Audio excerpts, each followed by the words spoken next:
Okay, let's start the day on Grassroots Digital Transformation. Welcome to all my friends, colleagues, and all those participants who logged in from across India, Middle East. Welcome to all of you. So with me, I have my friends, have a keynote address by Mr. Anand Swaminathan from Singapore. I have the speaker of the day, Mr. J. Ram. He is based in Chennai. So, ladies and gentlemen, Mr. Anand S. Anand Swaminathan, his core competency lies in his over 2 decades of experience in entrepreneurship, orientation with strategic thinking, and decisive business management, which include leadership, coaching, and mentoring. He is now embarking and leveraging these competency to establish an industry first concept called BSAAS, BSaaS, Business Solution as a Service, under the aegis of Specution Holding Private Limited, Singapore SME, 50 entity with vision to be a leading power in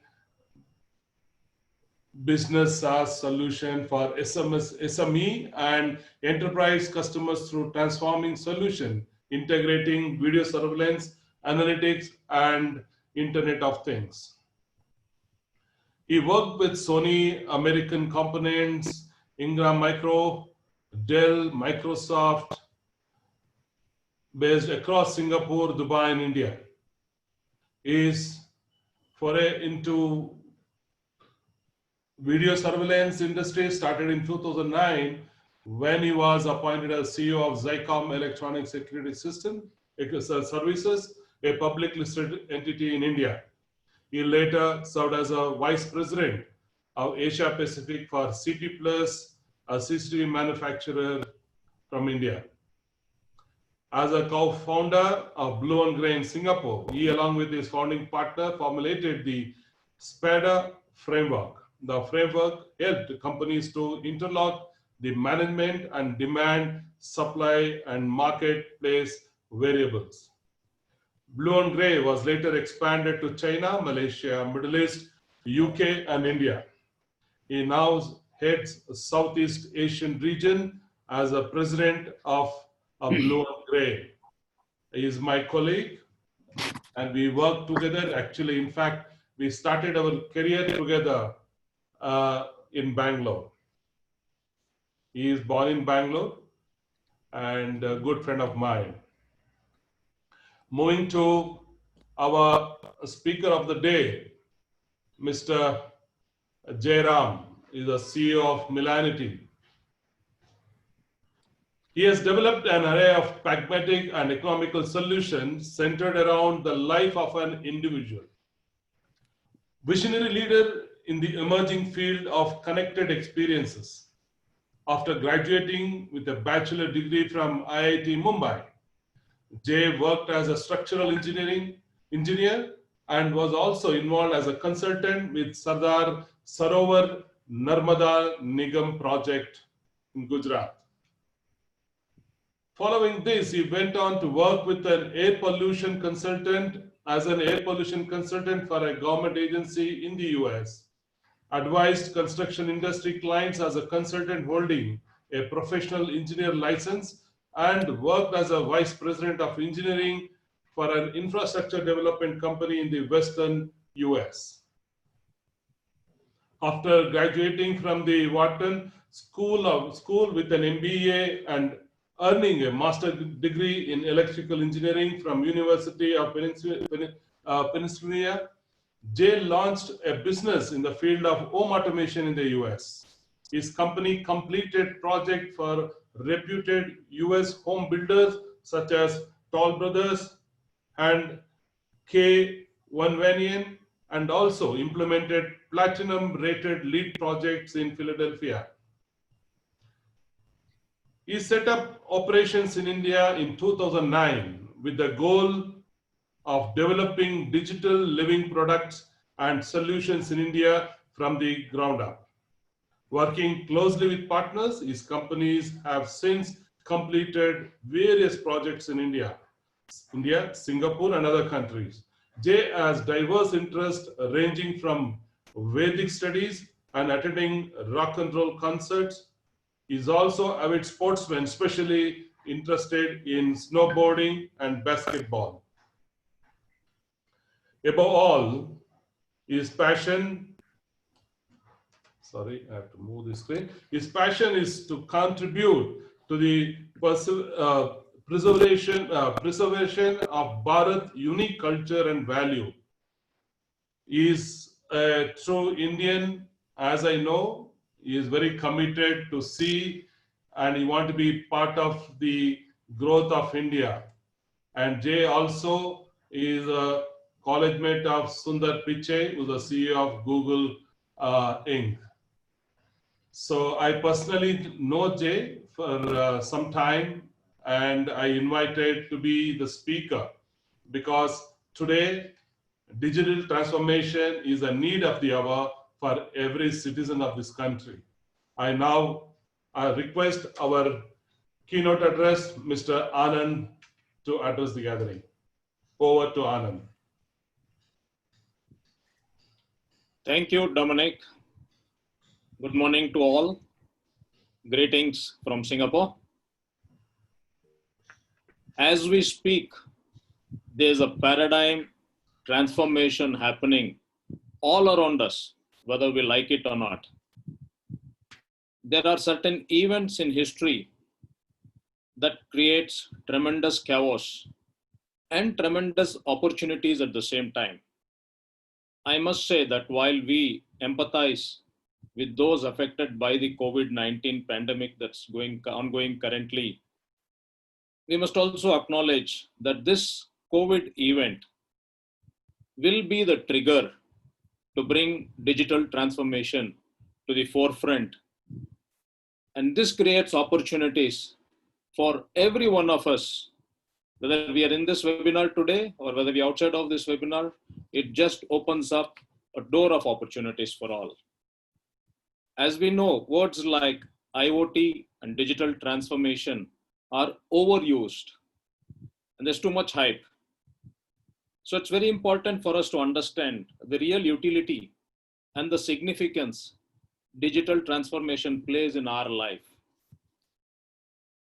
No technology development can be considered successful unless and until it reaches the common man, the owners, the employees of micro, small and medium industries, the small and medium businesses, our families and friends with whom we interact on a daily basis. The digital transformation should touch each and every one of them. Let me share my insights, my experiences, my understanding of digital transformation. And this is being up close and personal with our eminent speaker, Mr. Jay, today, that I've been associated with him over the last few years. In general, we all have heard about terminologies like BMS and IBMS, Intelligent Building Management Solutions. It's been there for many decades now. But the question to ask, has this IBMS impacted any of the SMEs, the SME, small medium industries, the condominiums, the societies that we live in, the clubs and restaurants that we go to on a daily basis, the yoga and the gym that we practice? It has not. Why? Because IBMS is very much an enterprise solution, which is applicable or was applicable the large buildings, 5-star hotels, airports, etc. But has anyone so far thought about bringing these IBMS solutions, intelligent building management solutions, into our homes, applicable for micro, small and medium enterprise owners and employees, our communities, our social life, that is affordable, easily adaptable and scalable solution? Well, I can, based on my experience, confidently say no one had even got into that sphere of opportunity until I met Jairam, whom later on I realized has been living and breathing this concept for many years. And let me also add, what I told you about IBMS is a very simplified way of connecting with the audience today to understand what digital transformation is about. But Jay and his company Millanity is not about just IBMS for what I said in a few minutes ago. It's far, far beyond that. Today, digital transformation means having to download a mobile app, connect your devices, order a few food and services, and how we interact with what is the need. But that's not digital transformation. Making some payments through banks, through internet applications or through mobile apps, that's not digital transformation. They're all just one part. Digital transformation is where people like you and me will be able to manage our daily life at home, at office, from the time we wake up till the time we go to bed, all on a unified platform. Hassle-free, easy to understand, not only you and I, but our aged parents at home or young children at home, they all will be able to use the simplified solutions. And today there's hardly such unified platform in the industry other than Millanity that I can think of. It's one platform, whether it's for your multi-storied office, whether it's for your single room apartments, hotels, hospitals, hostels, clinics, condominiums, clubs. It's a single platform.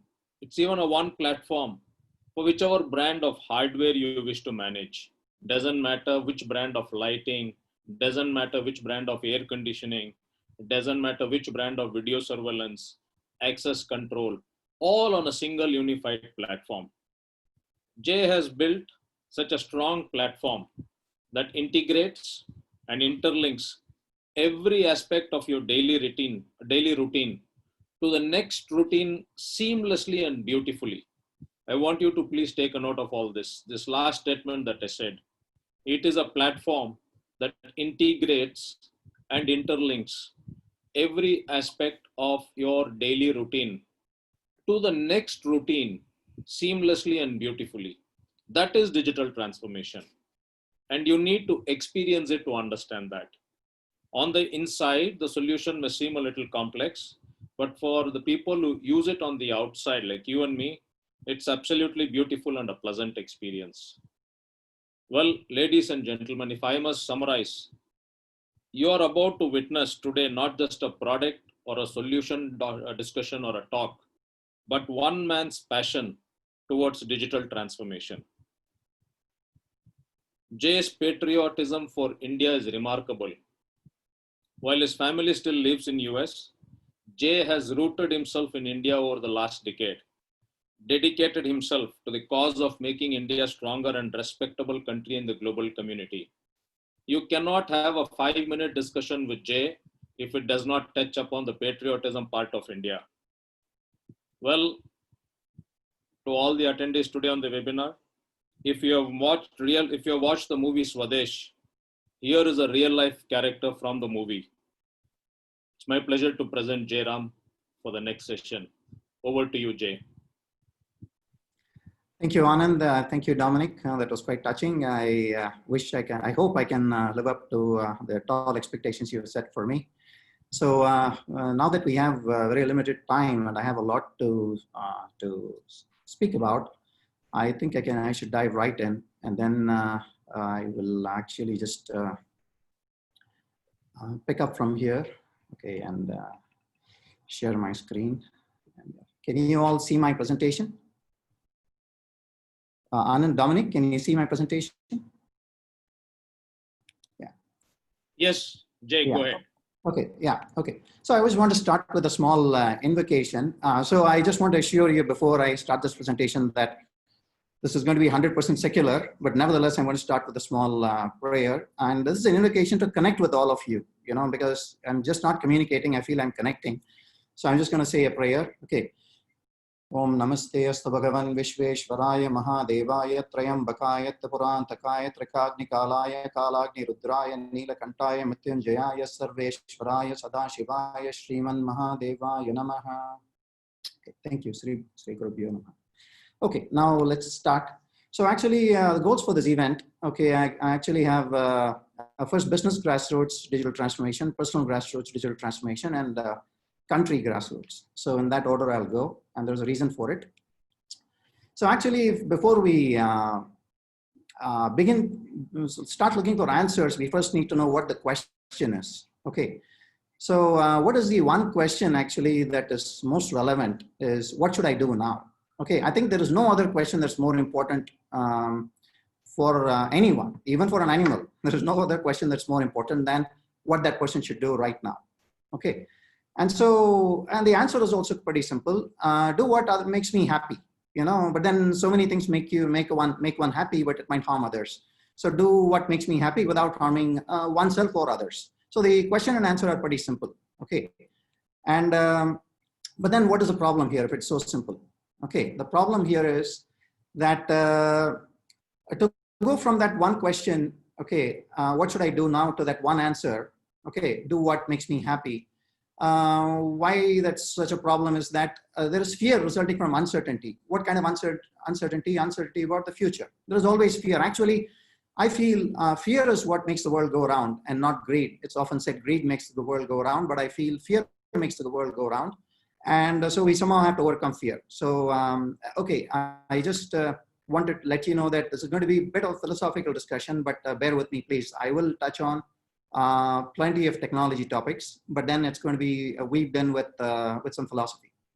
Okay, and okay, what is a solution approach here? Okay, what is a solution approach to overcome fear? Okay, so why fear? Essentially, there are so many unknowns. So if we can make as many of those unknowns knowns in our lives, then potentially we can erase that much fear. Okay, so the fear of the unknown, if we can make it knowns. And then that another way of saying is that if you can make unknowns knowns, that will bring the future to the present, because the fear is usually in the future. Okay, so it will bring the future to the present on more certain terms. So to bring certainty is our goal. Okay, to bring certainty, to make the unknowns knowns, and this will result essentially in diminishing of our fears, and then put us hopefully on a path to enduring happiness, which should be the goal of everyone, every moment actually. Okay, so again, this is not a philosophy discussion, but then now and then, please bear with me. It'll be helpful and useful to our discussion. Okay, so I just want to talk from the heart and not just from the mind. Okay, and now, what are the benefits of digital technologies? So it's very easy enough: secure living, healthy living, convenient living, enjoyable living, and connected living. But I want to put this in perspective.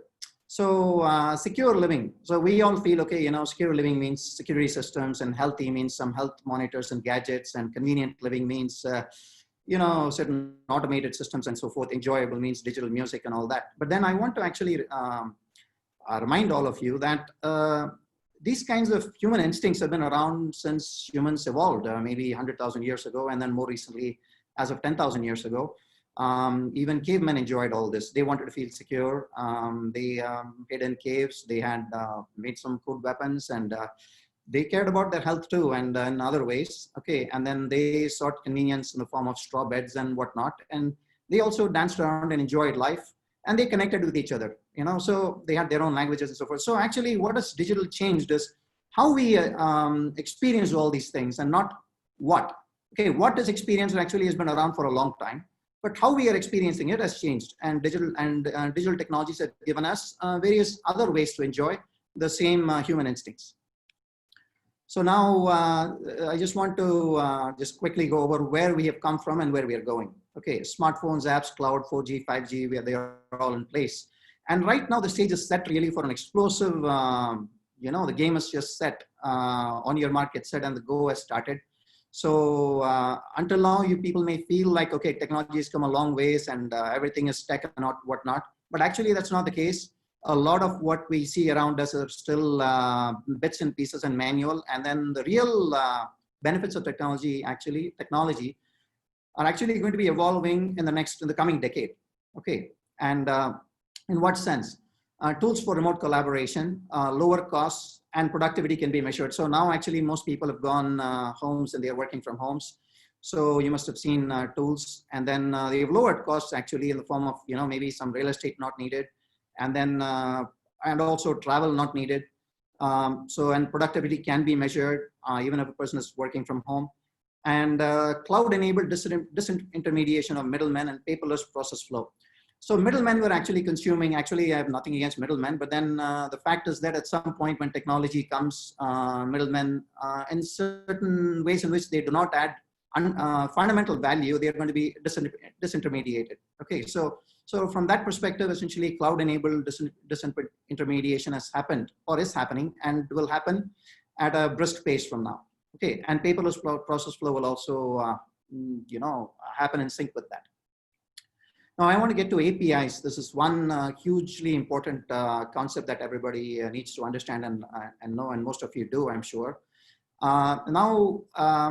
APIs are going to be working wonders, because right now within an organization, maybe people are connected in certain ways, certain processes may be connected, but not between organizations, not between various aspects of our lives. So how do we securely, pull together diverse aspects? And this is what APIs enable. Okay. Also, one more thing I want to mention is integrated platform as a service and connected experiences as a service. So people are actually not just offering software as a service. So moving forward, if you just offer software as a service, the issue here is that people download, then you just use. Yeah, sometimes it solves certain problems, but then it doesn't bring together everything you need to do, you need to know. Okay. So as Anand was saying in his introduction, we are moving more towards platforms of being offered as a service and experiences being offered as a service.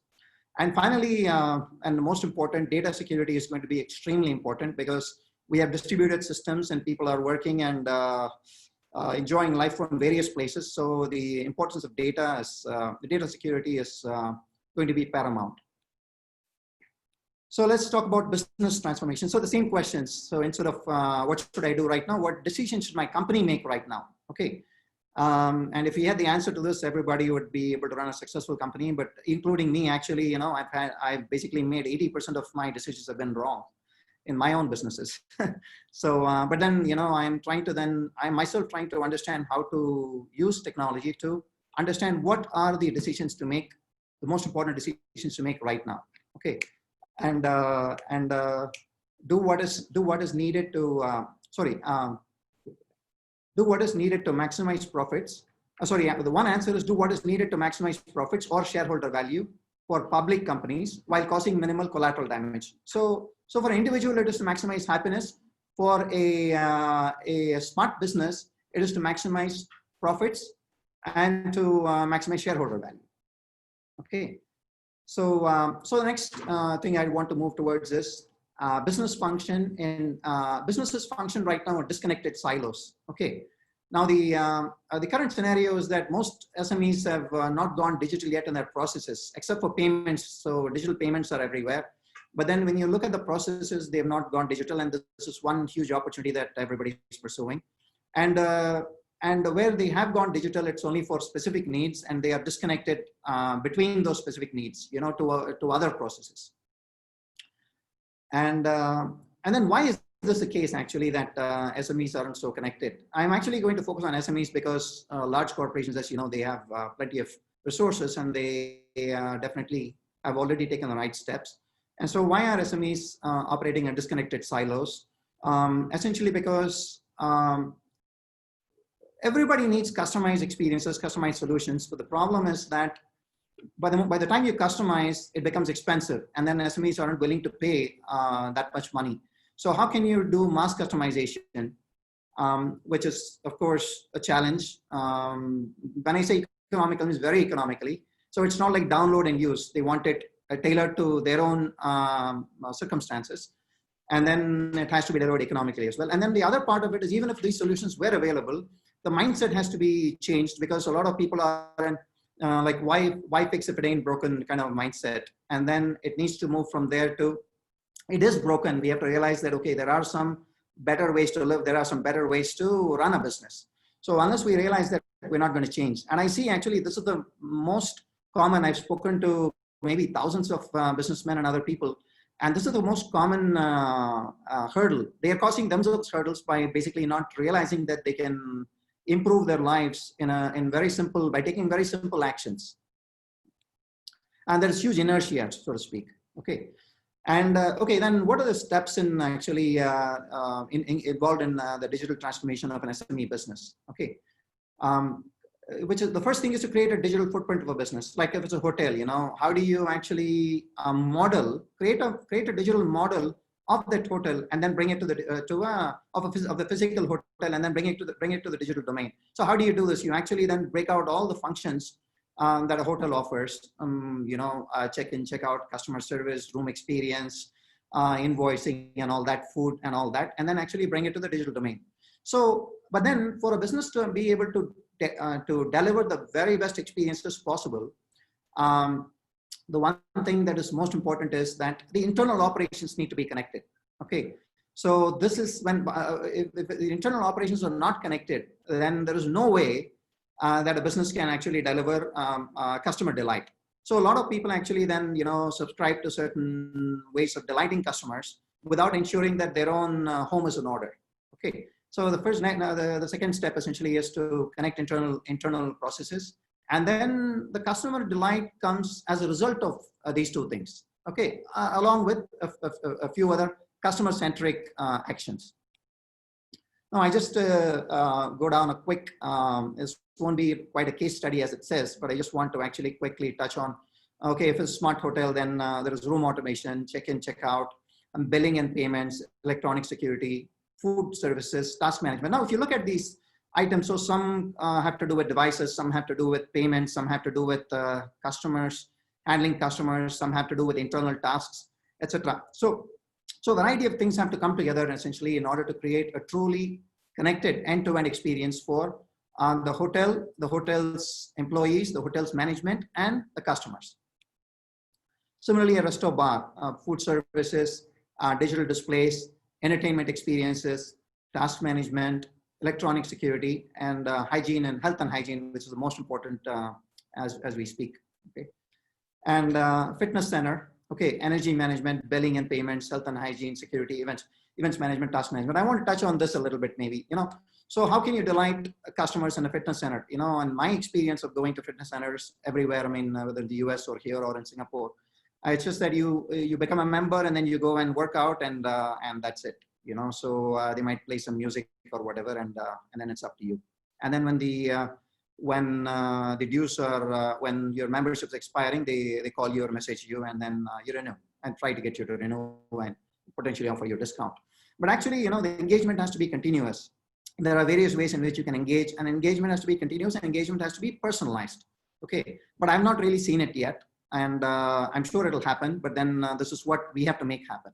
Okay, and so next, actually, I want to move. Sorry, actually, I'm moving at a very brisk pace because I have a lot to talk about and share. So we can have further discussions, etc., one-on-one or maybe in another group. But I have to pretty much move at a brisk pace. And so this is one of the most important slides I have, and one of the most important concepts I wish to explain. So we have all heard of Internet of Things. Okay, I want to actually somewhat reduce the value of Internet of Things a bit, and then start focusing on, or let's say defocus on Internet of Things, and then start focusing on Internet for Things. Okay, so Internet of Things means, okay, things are there and they are connected anyway, and then, but then there's a problem about, the problem is now how are people supposed to benefit from it? So what does it do for me? That's the question. So I'd like to actually frame it as IFT and Internet for Things. So Internet of Things is about connected devices. Whereas how is it useful for me right here and right now? Okay, now Internet for Things is personalized experiences that improve quality of life. Okay, and that's what everybody cares about. Okay, you're not caring about how devices are connected and what technology is used to connect those devices, etc. Okay, now the main thing is right now I want to emphasize something here. So technology is galloping, okay, at a very brisk pace. Okay, the pace of technological evolution, people are not coping up with at all. So the gap between actually technology progress and adoption actually is increasing as we speak. It's not decreasing. So it's hard to catch up because innovation is happening at that rapid pace. So anyway, so to come back to this Internet for Things, so how do you then offer the benefits? How do you then deliver Internet for Things to people? You deliver it via connected experiences. So a person has to be at the center of their life, and then essentially a person has to be able to experience connected in their life. Okay, and so how do you do this? Again, instead of starting with products, and this is basically where Internet of Things essentially, it sort of misleads us in a certain direction, and the starting point itself seems to be not quite correct. So the starting point here needs to be actually, you start with desired experiences. You start from how a business is functioning or how a person is living, and then you work your way backward towards whatever technologies or suitable products might fit in that situation. Okay. And that's why the arrow is running backward here, connected experiences back to products essentially, and not the other way around. So most often we actually have products and we say, okay, how can this be useful for us? Okay, so that's not the way to look at it actually. This is something very important actually. There might be quite a few system integrators here actually that have joined us. So I want to actually make this point that you always start from a client's experience and a situation. I mean, we sort of try to think, okay, we try to look at it this way. Of course, everybody says, oh yeah, I'm client-centric, I'm customer-focused, etc. But then ultimately, you're representing a company and their products, and then you fall in that same trap without even understanding that we are in it, that we are just going to just say, okay, you know what, this product can do these things for you. Why don't you try it out? So instead, if you start with connected experiences and move back to products, it will certainly win the day for you. Okay. And this is another important slide and concept. The real-time information. So there is one particular concept that's going to drive this entire decade of the 20s. Essentially, it's real-time. So we are going real-time. Okay, we have gone real-time already. Okay, but not at a more grassroots and fundamental level. So we have gone real-time IPTV and all that. Okay, but then it's not again centered around a person's life. Okay, I mean now it's real-time in the sense that it's out there. We can access it real-time. Okay. But then essentially now the next real time is how I can experience what I need in real time. Okay, and that's where we are going in the 20s. So okay, now just to understand what happens with data itself, data flows from a place of no value. You can see these actually data sources A, B, and C in this figure. So data flows from a place of no value, which is a source, to a place of high value, which is the consumer. And it is displayed. It is displayed at the right time as useful information. So that's sort of, it seems obvious, but we need to actually start practicing looking at data in that manner. That it's what data can be moved from where to produce what kind of value. Okay, and this is a simple enough exercise, but it will help us a lot in actually dealing in designing and delivering the best experiences. And then, also information needs to be aggregated and personalized economically. Okay, so I just want to actually focus on this sketch a little bit. So there are 3 data sources and there are 4 people. Okay, so people access data from multiple data sources. So now how to understand what information to feed to whom and when. Okay, so how is that sequencing done? So to the left, you see information flow rules. Whom? First, actually, you got to think about who are you actually, not what data, okay, but who is the person? Again, it's people-centric. Who is the person that needs that data? So what then that actually generates a need. Okay, first of all, you have to generate a need. Okay, then the data comes alive as information. Then you say what? Okay, so who, then what? So then after defining who and what, then when? Okay, then of course, this person needs this information or this data delivered that information, but when does he need it or when does she need it? Okay, and also it may be based on some trigger. Okay, at sunrise I need this, or if my child is back home I need this. Okay, I need that information. And then how and what form? Okay, so there are many formats and forms right now, messaging and emails, and then phone and TV and so forth. So various types, and what kind of a format is it going to be delivered in? So whom, what, when, how, and that's a good structure to think of when we think of how to deliver data to people, information to people. So examples of applications. Okay, these are actually, this itself, we could go on actually for each of this, we could talk for a complete hour, okay, or longer actually. Real-time productivity, this is going to be extremely important, and there are many productivity tools. But real-time productivity, you don't measure productivity at the end of the month or end of the quarter, but then you measure it, you measure productivity as a task is done, as a milestone is reached, okay. And how are projects managed? This is going to be redefined as well, and projects have been managed haphazardly until now, and then from now, essentially, projects will be managed in a much more data-centric manner, which means that real-time productivity can be measured, and then steps can be taken to ensure that people that are supposed to do the job are in the right place at the right time, doing the right job, getting the job done. Okay, and then of course, when you can do all this, profitability is an output, an automatic report. It's basically just flows from all this. Okay, real-time profitability. So real-time profitability is also important because often we find out at the end of the quarter or the end of the year, but I made so much money, but I don't know where it all went. Okay, so this real-time profitability also is important, and this flows from the whole concept I've been explaining about right now. So you've heard, I mean, next we come to AI ML, and you've heard about everything is artificial intelligence, and actually everybody fancies throwing it in any way. Okay, just to make sure, I mean, I'm sure they've applied it in some way, but then again, okay, how is it going to help my life? That is not quite clear. So I just want to actually sort of make it simple here. Now, why do we need this? Why do we need essentially AI, ML, and so forth? Okay, now there are rapid environmental changes. Environmental means I'm not talking about nature and environment. I'm talking about essentially, there are rapid changes all around us. Okay, data is being generated that's of interest to us. Okay, our parents actually are alone or living on their own in India, and family is the son or daughter in the US is in the US or Singapore. We need to monitor them. Have they woken up or not? Have they woken up? Okay, inform me. If they're not woken up, inform me. So data. So things are changing on the outside, and then also on the inside also as people, we evolve and transform, and businesses evolve and transform. So many things around us, they're changing, some of which we don't even realize that could make that these factors have an impact on us. We don't realize they have an impact on us. Okay, but they do. And then the next thing is that these internally, each of us is changing as we speak. We are changing, you know. So how do we factor in all the changes that are happening outside? And then also factor in our own changes that we don't even notice, okay, unless others tell us that we have changed.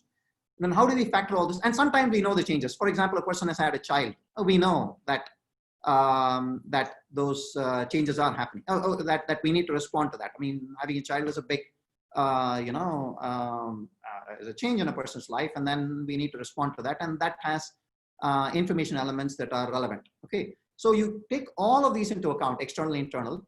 And then we need to make real-time decisions. So this is quite complicated. Why was it not a factor until now? Just because it was not. I mean, because we didn't have the tools needed, and then we just dealt with life anyway. Okay. But actually, I want to emphasize that everything is information. Even a light switch is information. A light switch, actually, you can look at it as a piece of device, or you can look at it as a state, whether it's an on or whether it's in on mode or off mode. As a state, it's information. As an object, it's a device. Okay. And so anyway, so external, internal, you take all that and you're going to make real-time decisions. And this gets complicated enough that that AI, ML, etc., can help us make the right decisions at the right time. And that's sort of a simple way of putting it. And this is one of the other developments that is all set to hopefully positively improve our lives in the coming decade. I want to actually mention also one thing. Paradoxically, messaging tools have made information organization harder, not easier. So I just want to, for example, we use WhatsApp and various other messengers and or messaging tools. And then actually, so prior to all this, when we had papers, you know, we were organizing things with papers, things were a lot better organized. People knew actually 20 years ago how to organize things a lot better than we know how to, I mean, the current generation, they organize information a different way. They organize information in their messages itself, you know. So I sort of don't think that that's a good way to organize organize information. So they just go look up and search message, and sometimes you don't know how it's not indexable, you know. So the thing is, and the rate at which we are generating data, so it's not a good way to actually organize information. So we need to actually bring back some of the past data organization skills, and then bring it back to the present, and then evolve a certain model on how to organize data and how to organize information. So this is an example like of AI ML applications. So I just want to, okay, business could have businesses have two sides, operation side and customer side. I mean, just to keep it simple. And on the customer side, actually you have, I want to just focus on acquiring customers. You know, there are all kinds of tools, delighting and upselling. I want to focus on customer delight in the context of, let's say, a hotel. Okay, so let's say, you know, in Shimla or in some other Western country where it gets cold, you know, a customer checks into a hotel and then they've gone out. Essentially, it's about, you know, 4 o'clock. They get back after some sightseeing. They get back, and typically, you know, on a hot day, you know, people like to enjoy hot chocolate or maybe some tea. Okay, lemon tea or whatever, something that's so warm or even hot. Okay, and the thing is, and then they've come back, they've returned. Okay. And then they want to enjoy a drink. So what happens now is, it's very difficult for, if you're a human and if you're basically at the reception, or if you're handling many customer inquiries, to understand that, okay, this customer has returned. It's cold. It's cold out there, and then essentially, okay, hot drink might help this guy. So let me then make that call and let me get the kitchen to serve him a hot drink. So there's so many things that need to happen here. Okay. So what happens is, first of all, the fact that, okay, if the weather is such and such, then a hot drink would help. Okay, that's a piece of data that needs to be put together with the person returning, maybe a digital door lock on his door, that then triggers that the person has returned, and then also that particular person likes this kind of hot drink, which the hotel might have that data. Okay. And then finally, you know, to send that message to him, okay, hey, would you like something? Even before that person has realized, you know, innately the person actually already knows, okay, hey, you know what, I'm going to get out and get into my room, feel warm, and then order a drink. Okay, and that's what he might think, or he might be feeling that.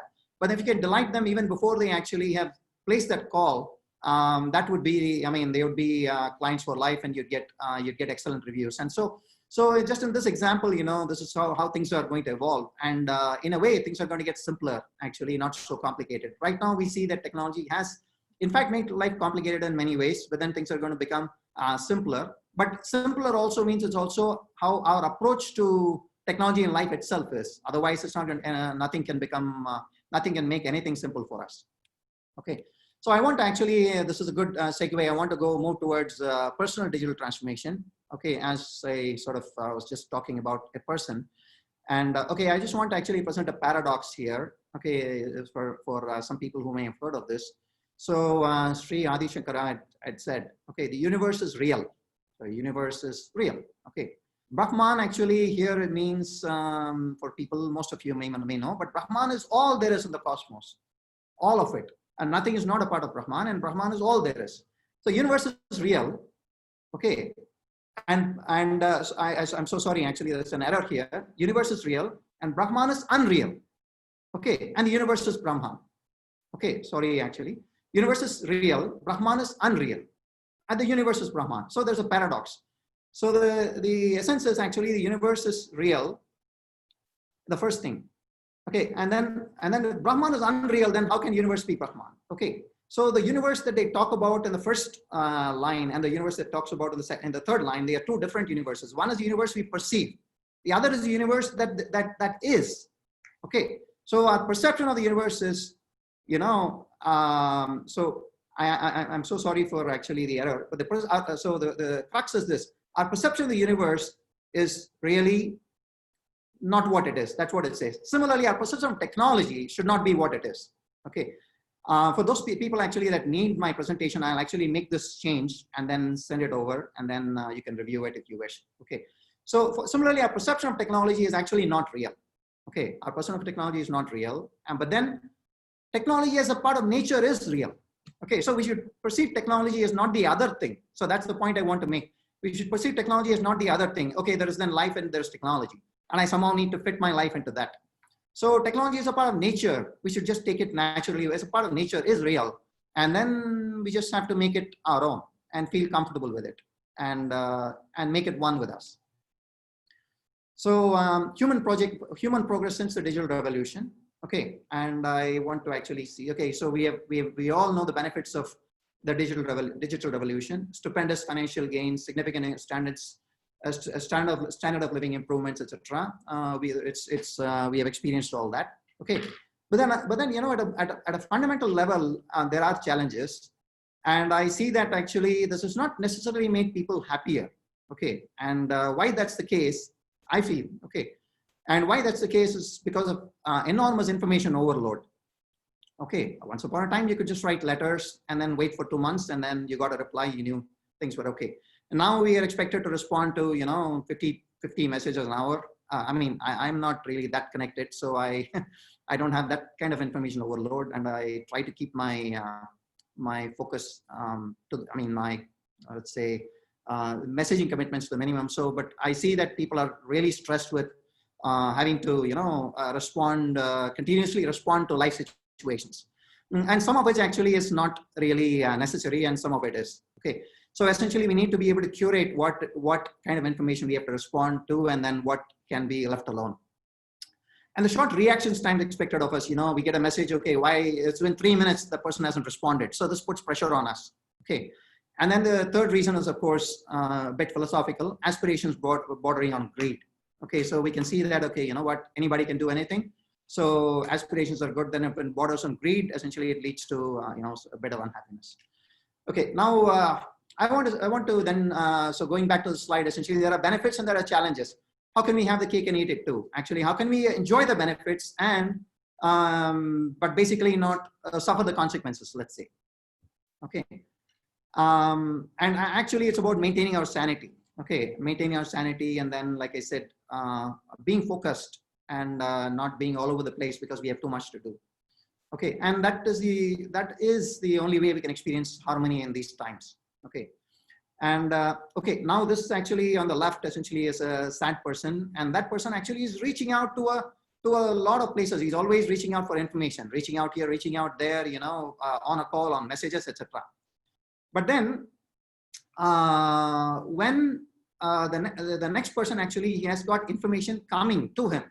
Okay, so this is what we need to do. We need to build personal information networks so that information comes to us. So we're not chasing around for information. We're not like, you know, running helter skelter, you know, and that's what I see happen right now. Okay, so but then that infrastructure, who will build? How can it be built? And that's what this presentation is about actually. This is frankly Anand, Anand and Dom that introduced me, and they actually were talking about my company, Melanity. Actually, this presentation is not about my company at all. This presentation is about a framework on how we can live better through technology. Okay, and so I want to actually restrict this to that only, and then actually how can we build for ourselves an information network, let it be from business, let it be from our personal commitments, etc. So information is flowing to us, and then we can actually determine what to do, and then simplify life. So just an example, okay, we leave our home and then we go to the office, we go to restaurants, to a restaurant for lunch, we go to a fitness center in the evening, then business travel comes about, then we check into a hotel. So we actually, you know, this is sort of a typical person's life. Okay.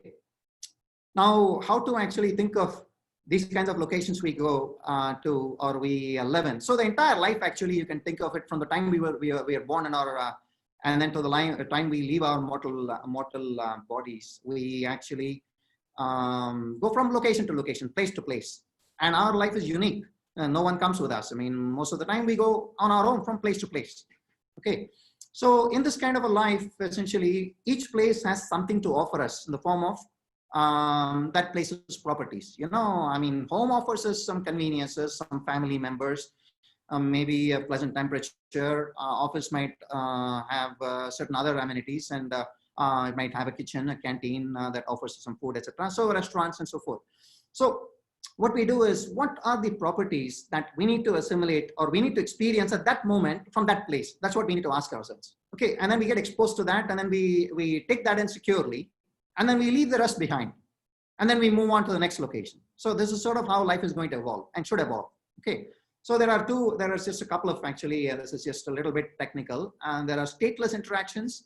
There are stateful interactions. Stateless interactions means like, let's say I just give you an example of a dog and a cat. So a dog essentially remembers you. So the moment you come home, it's just jumping all over the place. It remembers you. It's got a state. It's got a session with you. Even if you're not there, if you're at work, it's got a session going with you.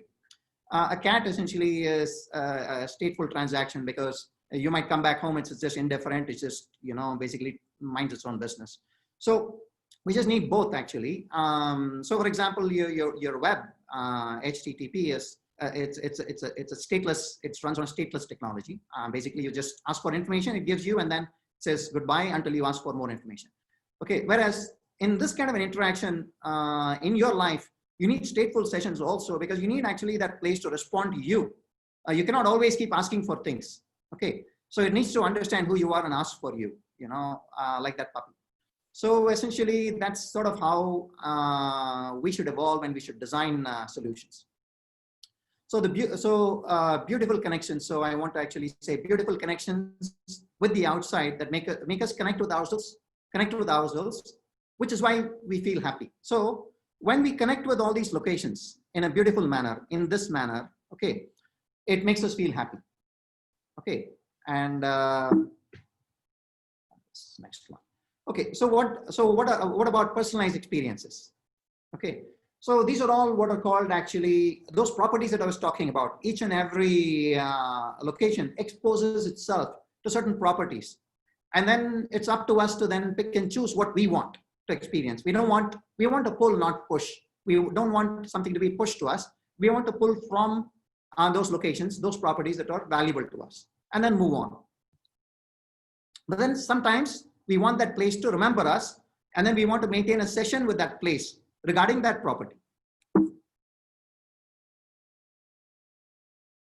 So I want to actually also touch on another important concept, which is transition from time thinking to space thinking. So we all think a lot about time, what's going to happen in the future, what's going to happen now, what happened in the past, etc. So first of all, there is no past. The past is actually only in our own minds, not to again sound philosophical, but it's in our own minds. We forget something, it's almost like it didn't exist. Okay, and similarly, the future is not yet here. And so let's, again, that goes back to the same question, what can I do right now? Essentially, that will make me happy. So time is still for those who have mastery over the present. Okay, so if I can master the present, then I can almost make time still, because I'm not thinking about the future. So time is still. So I go from actually like your movie reels. So you can actually, when the movie runs, those individual clips actually. If it's running, the projector is running, then essentially you see it as a movie. Otherwise, you should see them as individual still clips. So time is still. If we can master that, it's that moment. Then time is still for us in that moment. Okay, but then let's gain control over that moment. Okay, if you can gain control over that moment, you can gain control over time. Okay, and then remove that anxiety. And technology can help us do that actually. Okay, this is not just philosophical. Technology can help us do that. In fact, I want to go back to what I said earlier, which is basically, making the unknowns knowns, making the unknowns from the future knowns in the present, which essentially means that we can gain a better control over the present. Okay, and then this is how the past and future will converge into the present. Okay, so this way you're transitioning through space and not through time. Okay, so for example, in this previous thing, I just was showing how you're going transitioning through. This is not just transitioning. You don't have to think of see, typically we say that, okay, in the morning I left home, in the afternoon I went here and this and that, and that's how we think of it as. But then you can also think of it as, okay, I was here as separate clips in your life. And here actually I want to, and technology as an element of nature can help us in this transition by enabling connections. Actually, I wanted to share a video.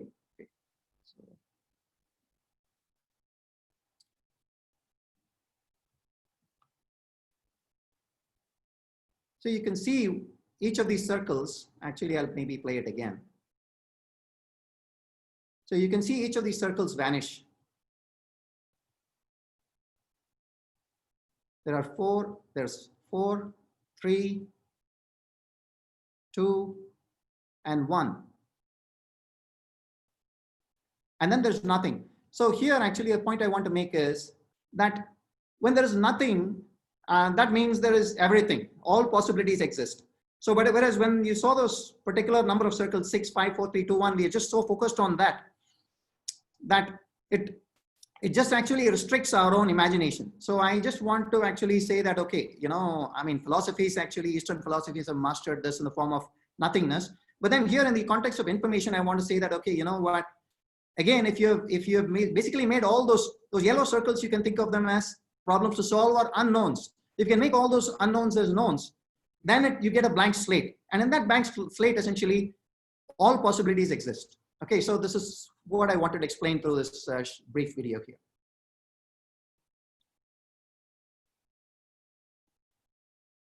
Sorry, actually, I got to get past this slide. Please hold on a second. Actually, my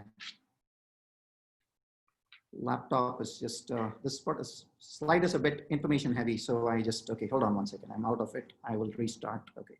So sorry about that. Okay.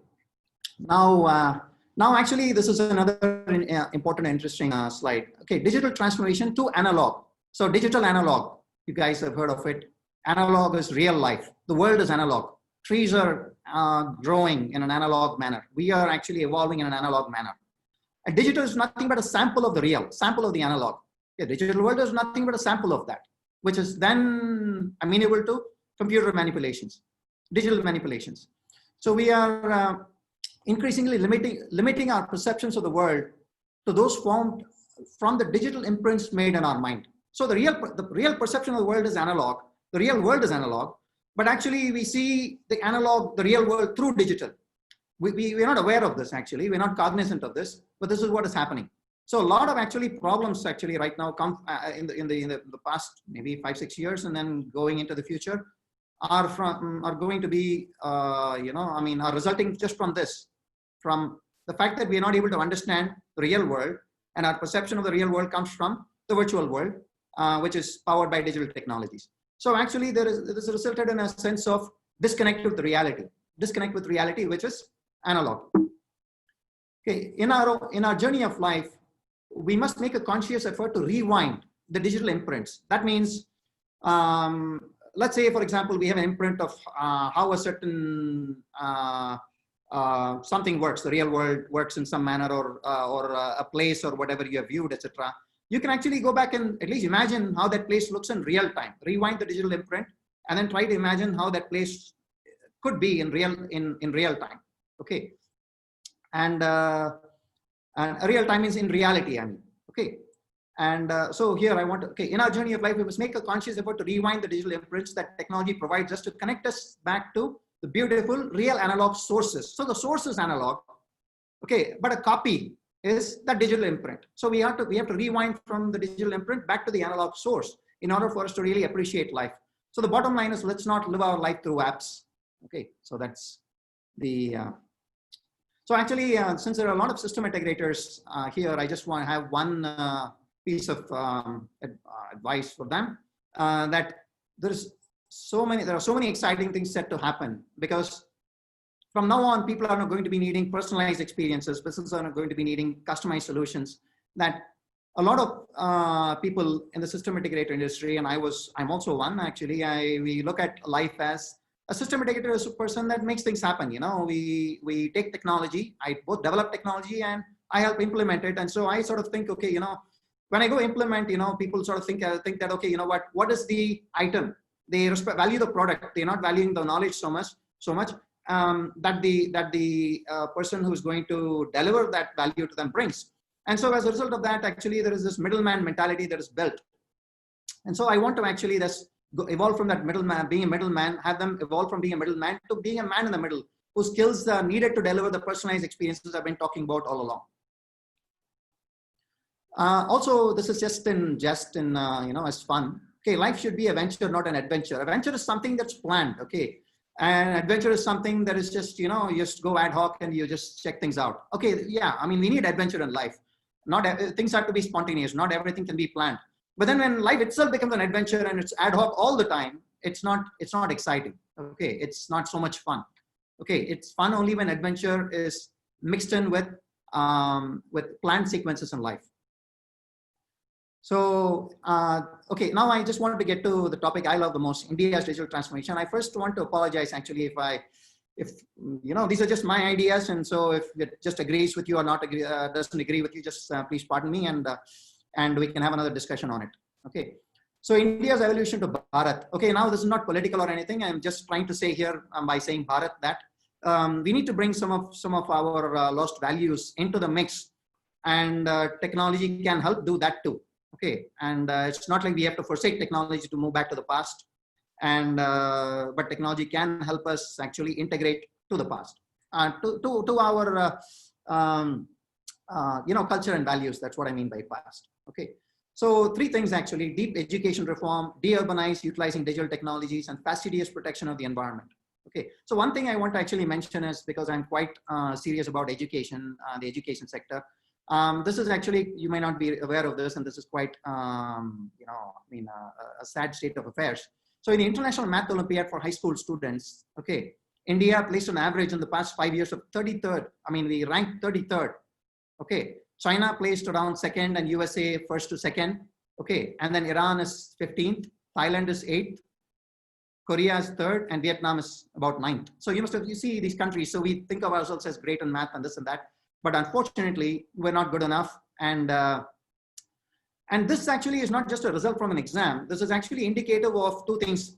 Society's trends. We have the brains to go and actually win this competition, rank 1st or 2nd. Okay. But then the thing is, our focus is not that. Our focus is basically on cramming for an exam and essentially maximizing our output, and then getting that job as a middleman for some multinational company, or a manager from some multinational company, or a middleman somewhere, or essentially a banker, or whatever it is that's going to make us the most money. Okay. So we're not really, we should just start actually encouraging our children to become scientists, okay, and researchers. And there's a great value in contributing to nature. I mean, to understanding of nature, and then how, and then essentially, you know, making, helping India make progress. Okay. So my opinion, the fundamental goals of education and indeed the entire educational apparatus in India needs overhauling actually from the ground up. If a student hasn't heard of Brahmagupta or Satyendranath Bose, he or she cannot be passionate about contributing to Bharat's future at all. No matter what they may have mastered Einstein, okay, but if they have not heard of these great gentlemen, then you know, how can they contribute to our country's future? By the way, Brahmagupta is actually the reason why we even have these numbers, by the way, right here on the top. Okay, so Brahmasputika Siddhanta is that great treatise he wrote, from which came a lot of these, you know, these inventions, discoveries, I mean, and the world owes it to him, not just us, which actually Einstein himself actually acknowledged, that the digital revolution wouldn't have been possible without contributions from India. Okay. So, I mean, not just zero, I mean, that's well known, but our contribution to mathematics goes way beyond zero. Okay. So patent applications, there's one more thing actually. You can see India as a per capita GDP, per capita population, any way you look at it, it's even more actually quite not encouraging. You can see China, USA, etc. These are his patent applications filed in 2018. Okay. So if we have not really, you know, put in efforts to do some fundamental research, then we're going to be actually importing weapons from people for a long time. Actually, we're going to be just again middlemen, copying, you know, and seeking others for help to the extent possible, and so forth. So we actually don't have the fundamental wherewithal to transform our own society, let alone contribute to the world. Okay, so there's another reason actually. So I just showed 2 pieces of data. One is performance in this math Olympiad, and the second is actually patents filed. Okay, and many unicorn Indian companies, yes, they've done well, but then many of them you must have seen are just nothing but Indian versions of the same ideas that have already been successfully established elsewhere. I'm India's first ride-sharing app, and so forth. Okay, not to pick on any particular company, but then I just mean to say that, okay, you know, they've been the first movers, but it's nothing paradigm shifting. You know, there are a few companies that have done that, but then it's mostly, you know, just Indianized versions of various other models that have succeeded elsewhere, where the risk is minimal and then rewards are enormous. And somehow the society actually, I feel strongly that it does not give enough incentive for us to take outside risks. So we don't take risks. So we are content with being traders or middlemen, and that has to change too. So this is maybe the most important slide, okay, in the whole thing. So how to transform India? Actually, we need to de-urbanize. We need to move away from cities to smaller towns, and that really has to happen soon, because right now is the time it can happen, because we don't have to, this self-fulfilling prophecy where, 10 people come, 100 people come, 1,000 people come, and cities have been built because everybody then becomes dependent on each other. Now we have to actually, yes, that dependence and that connection can be there, but then we don't have to be physically all in one place. Okay, so we can de-urbanize and go to smaller towns. Okay, and then decongest, and then let the environment repair itself. Okay, so here actually remote jobs, local jobs, education, remote education is possible. Local jobs can be created anywhere. Okay, and you can work for multinational corporations from Salem in Tamil Nadu. Okay, or Nagpur. And and one thing I actually often entertainment, IPTV TV is there, and so entertainment can be experienced from anywhere. Local entertainment sometimes in villages and towns are sometimes better actually, where it's possible to connect back with certain culture and drama and shows and all that. Okay, healthcare again, most of our ailments aren't so serious that we need the ultimate specialist, and electronic care is also possible from specialists. Then culture and values. Okay, we can appreciate it better if we are not so stressed. Okay, etc. So one thing I want to focus on is people say, okay, when I talk to people about this, people say, oh, I have all my friends here. Okay, so in a way, we have to feel that everywhere, everyone is our friend. Okay, I mean, we can, if we fixate ourselves as, okay, Shyam, Ram, and Lata are my friends, then that's it. So my own life, actually, I just don't have any such specific relationships and feel that somebody is closer or not close. If I have not met them, I mean, it's just that I have not met somebody, I have met somebody, that's all. I know somebody more than somebody who I have not met. So in a way, you can make friends anywhere, essentially of anybody. Okay, it's just that you have to have a commonality that you can strike the moment you make a conversation. Okay, and then all our prejudices become dissolved. Okay, so this way we have to de-urbanize, and this is sort of too much to go through right now. So I'll just sort of keep it simple. And then in fact, what we are killing are, our lifestyle transmitted diseases, food supply chain disruptions. I want to actually focus on this. So right now we have not experienced so much food supply disruptions, but then the more we aggregate in one place, if something goes wrong where there is food supply disruption, things could take a serious turn. There could be riots, there could be anything. So I think, by decongesting places, you're not putting so much pressure on the government and society to keep feeding the inferno. Okay, and you almost have very little room for error by the time society becomes so dependent on everything in supply chain, working perfectly forever. Okay, and drinking water, scarcity and drinking water problems in cities, suffocating children actually. I used to climb trees and enjoy life. I don't see any person on a tree at all. It's been 20, 25 years since I saw anyone on a tree, and some of the fondest, I'm only 50 or so, but then some of the fondest memories I have are actually up on trees. And that's where we used to, in fact, sit and have conversations. Okay, and then, but then actually that kind of lifestyle is lost. And I think we can become digital. We can browse a phone up a tree actually, and or actually at least have a conversation with friends. And lack of control over time, actually, this is one of the most important things that city life is actually, is a curse. Okay, so we must be in control over our time. And so this is the real reason why we have to de-urbanize as soon as possible. So quickly, our destiny from here. So India, actually, I just saw a report, unhappy, on happiness rank, we ranked 144th out of 156 nations, basically because it says we are among the 12, 13 most unhappy nations as people. I don't think this is true. It's just that we are caught between, traditions and Western materialism, where we cannot get something, we become unhappy. And whereas maybe some other people from other countries, they don't have the same kind of aspirations we do. So we are caught between aspirations and wanting to retain our peace that we grew up with. Okay, and so this data actually may have some data might be right, but then this should be viewed in the context of that. So this is one of the things I put together. This is just to be taken in a light manner. Okay, not literally. The Americans seem to be searching for everything whose identity they do not know, and the Chinese seem to be searching for nothing whose identity they appear certain about. So I'm not going to take this apart. I just said the Americans seem to be searching for everything whose identity they do not know. So because they are broad-minded, they search for a lot of things. But then sometimes, often I talk to people and they seem a bit lost. They seem lost anyway. Not everybody, but many people seem lost. Okay, about what life is about. I mean, and the Chinese actually are on a mad rush for materialism. Okay, and they almost seem to be searching for nothing. Okay, and the identity of whatever they're searching for, they seem to know. I'm not looking for anything. I know exactly what I want, and this is what I want. But then the thing is, why? Because they've lost their culture. After the Cultural Revolution happened, they lost a lot of their beautiful and ancient rich culture, which once lost, actually, it's very hard to get back. You cannot just say, okay, I'm going to start a great movement to start, for everybody in China to start appreciating our culture from today. Okay, so because culture has to be handed over from generations to generations, and this is why it was very important.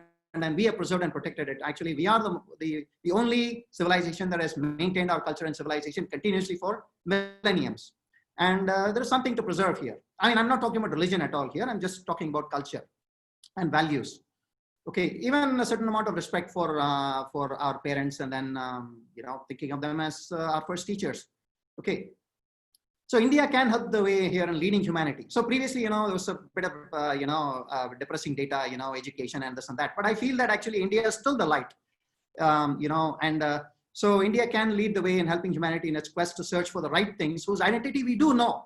Okay, we are a lot more grounded actually than these two. And then we happen to be right in the center. So we can bring these two, the West and the East, the Far East together, okay, into a common theme for the world. Okay, so especially in the form of the eternal and universal truth that we are one. We are all one. Okay, when I say we, means not people, everything. Okay. So mimicking the West or China is definitely not what we should not do, and which is what we are doing. Okay, it is going to lead to undesirable consequences, which it already has. Okay, you can see the environment. You can see happiness itself is the lack of happiness itself is a part of this. We cannot really. We are fundamentally different people, so we just cannot go and mimic the West or China and then hope to have all the material benefits, comforts, at the same time retain our peace of mind and be happy. And that's definitely not going to happen.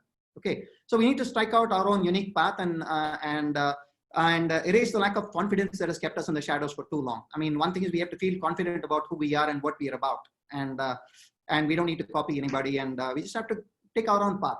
Okay, and technology is very much a part of it. It's not like we are giving up something, and whatever we can benefit from West or China or wherever, it's all welcome, but it should be in our way.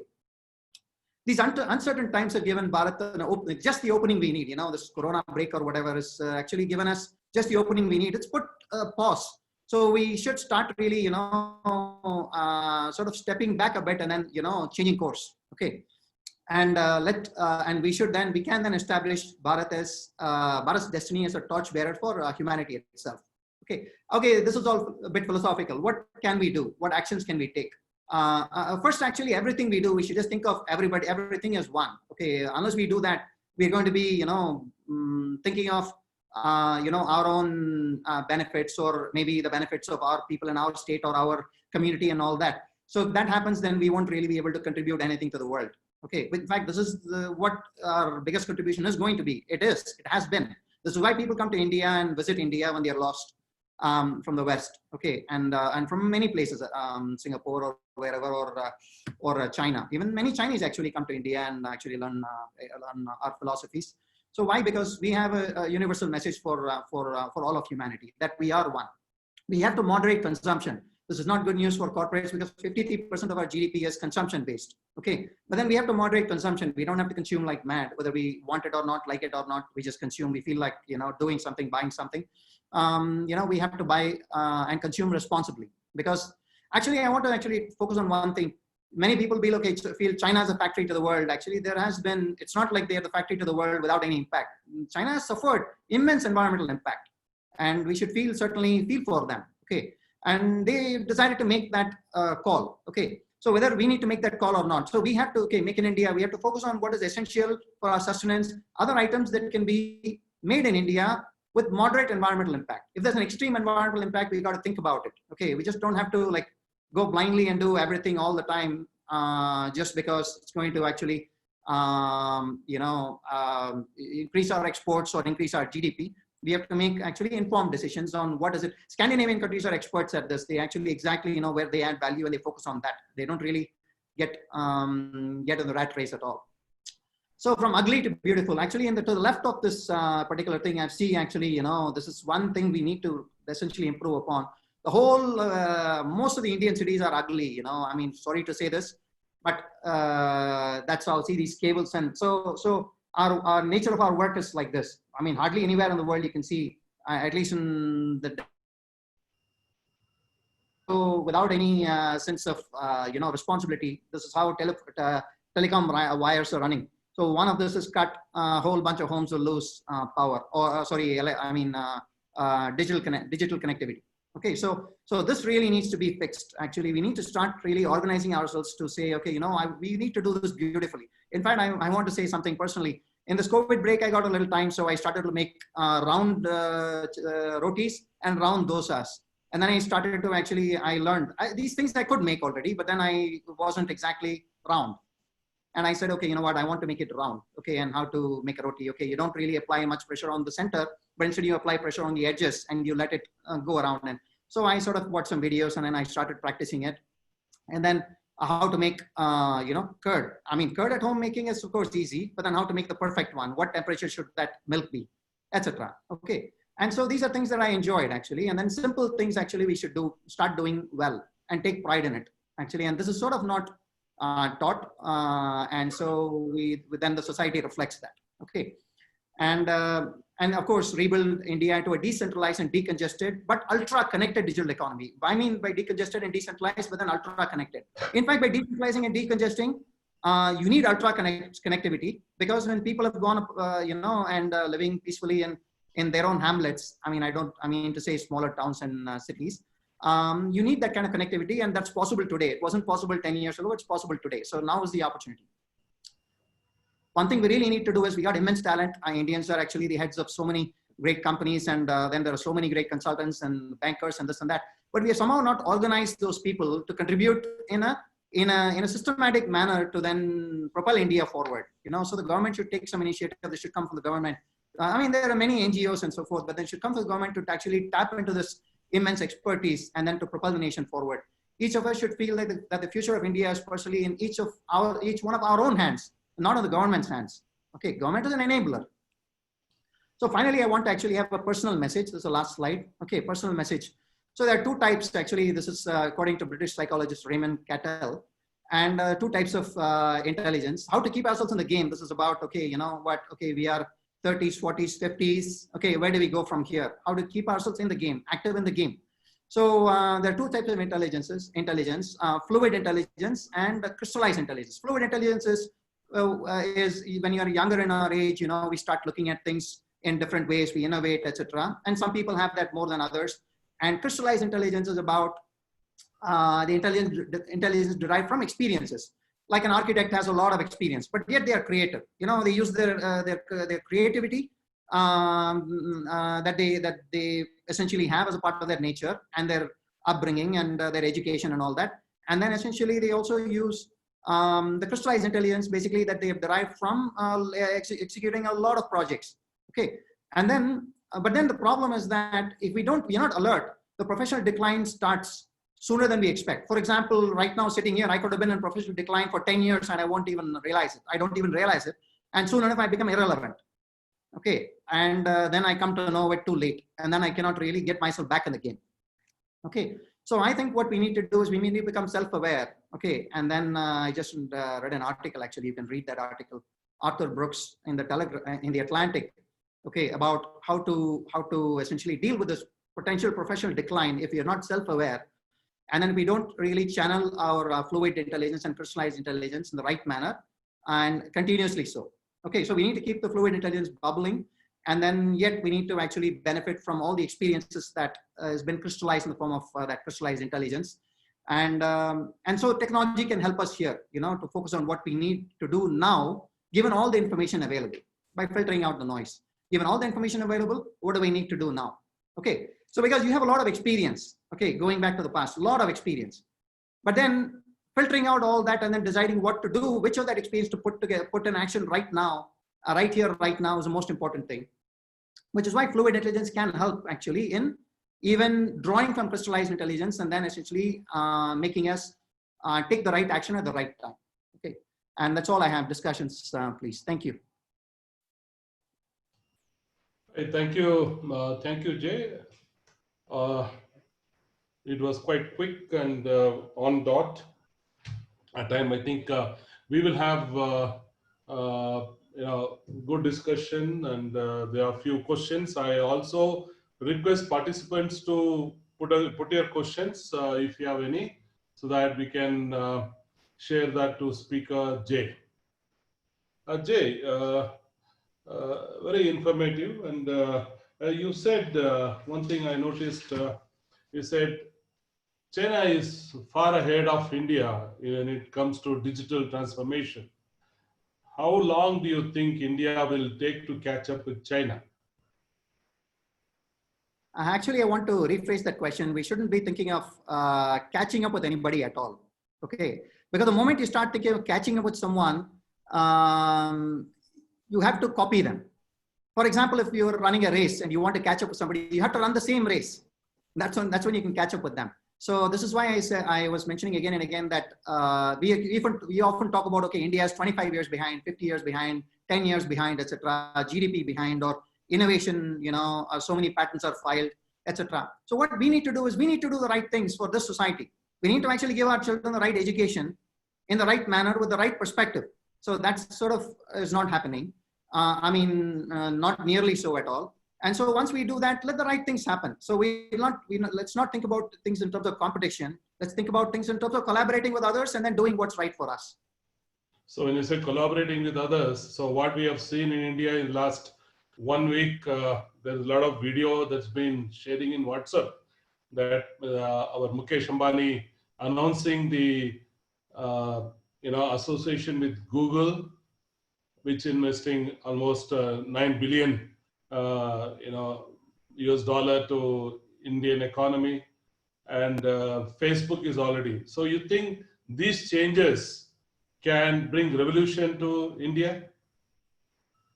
I think so, because there's a lot of money, and I'm sure, just as Geo has done, they will channel the money in the right manner. But then, in the 20s, the extent to which it reaches the common business and the common person, and how it reaches them in a personalized or customized manner has to be seen. But then, what they are thinking about doing with that money and how they are actually going to go about it, we wouldn't know then. But then, of course, it's a lot of money and a lot of good can be done with it. And the kind of backers they have, Google, Facebook, etc. They have that's just not just the money; they have a lot of power as well. And so, I definitely have no doubt that this is a great development. So this question for both Anand and Jay. Do you think that our education system need to change? Okay, why I'm saying is this: now this pandemic situation, everybody is going online. So the urban schools are okay. The English going students are private schools are enforcing the children to, hire a PC or use a smartphone. But when you look at a rural area, our rural educations, where majority of the population still go to government schools and corporation schools. But I don't think those institutions, education institutions, still yet to catch up with digital. I don't think those students who are living in poor rural area are able to afford to go online, study online. So do you think that our entire education system need to change? This question for both Anand and Jay. Go ahead, Anand.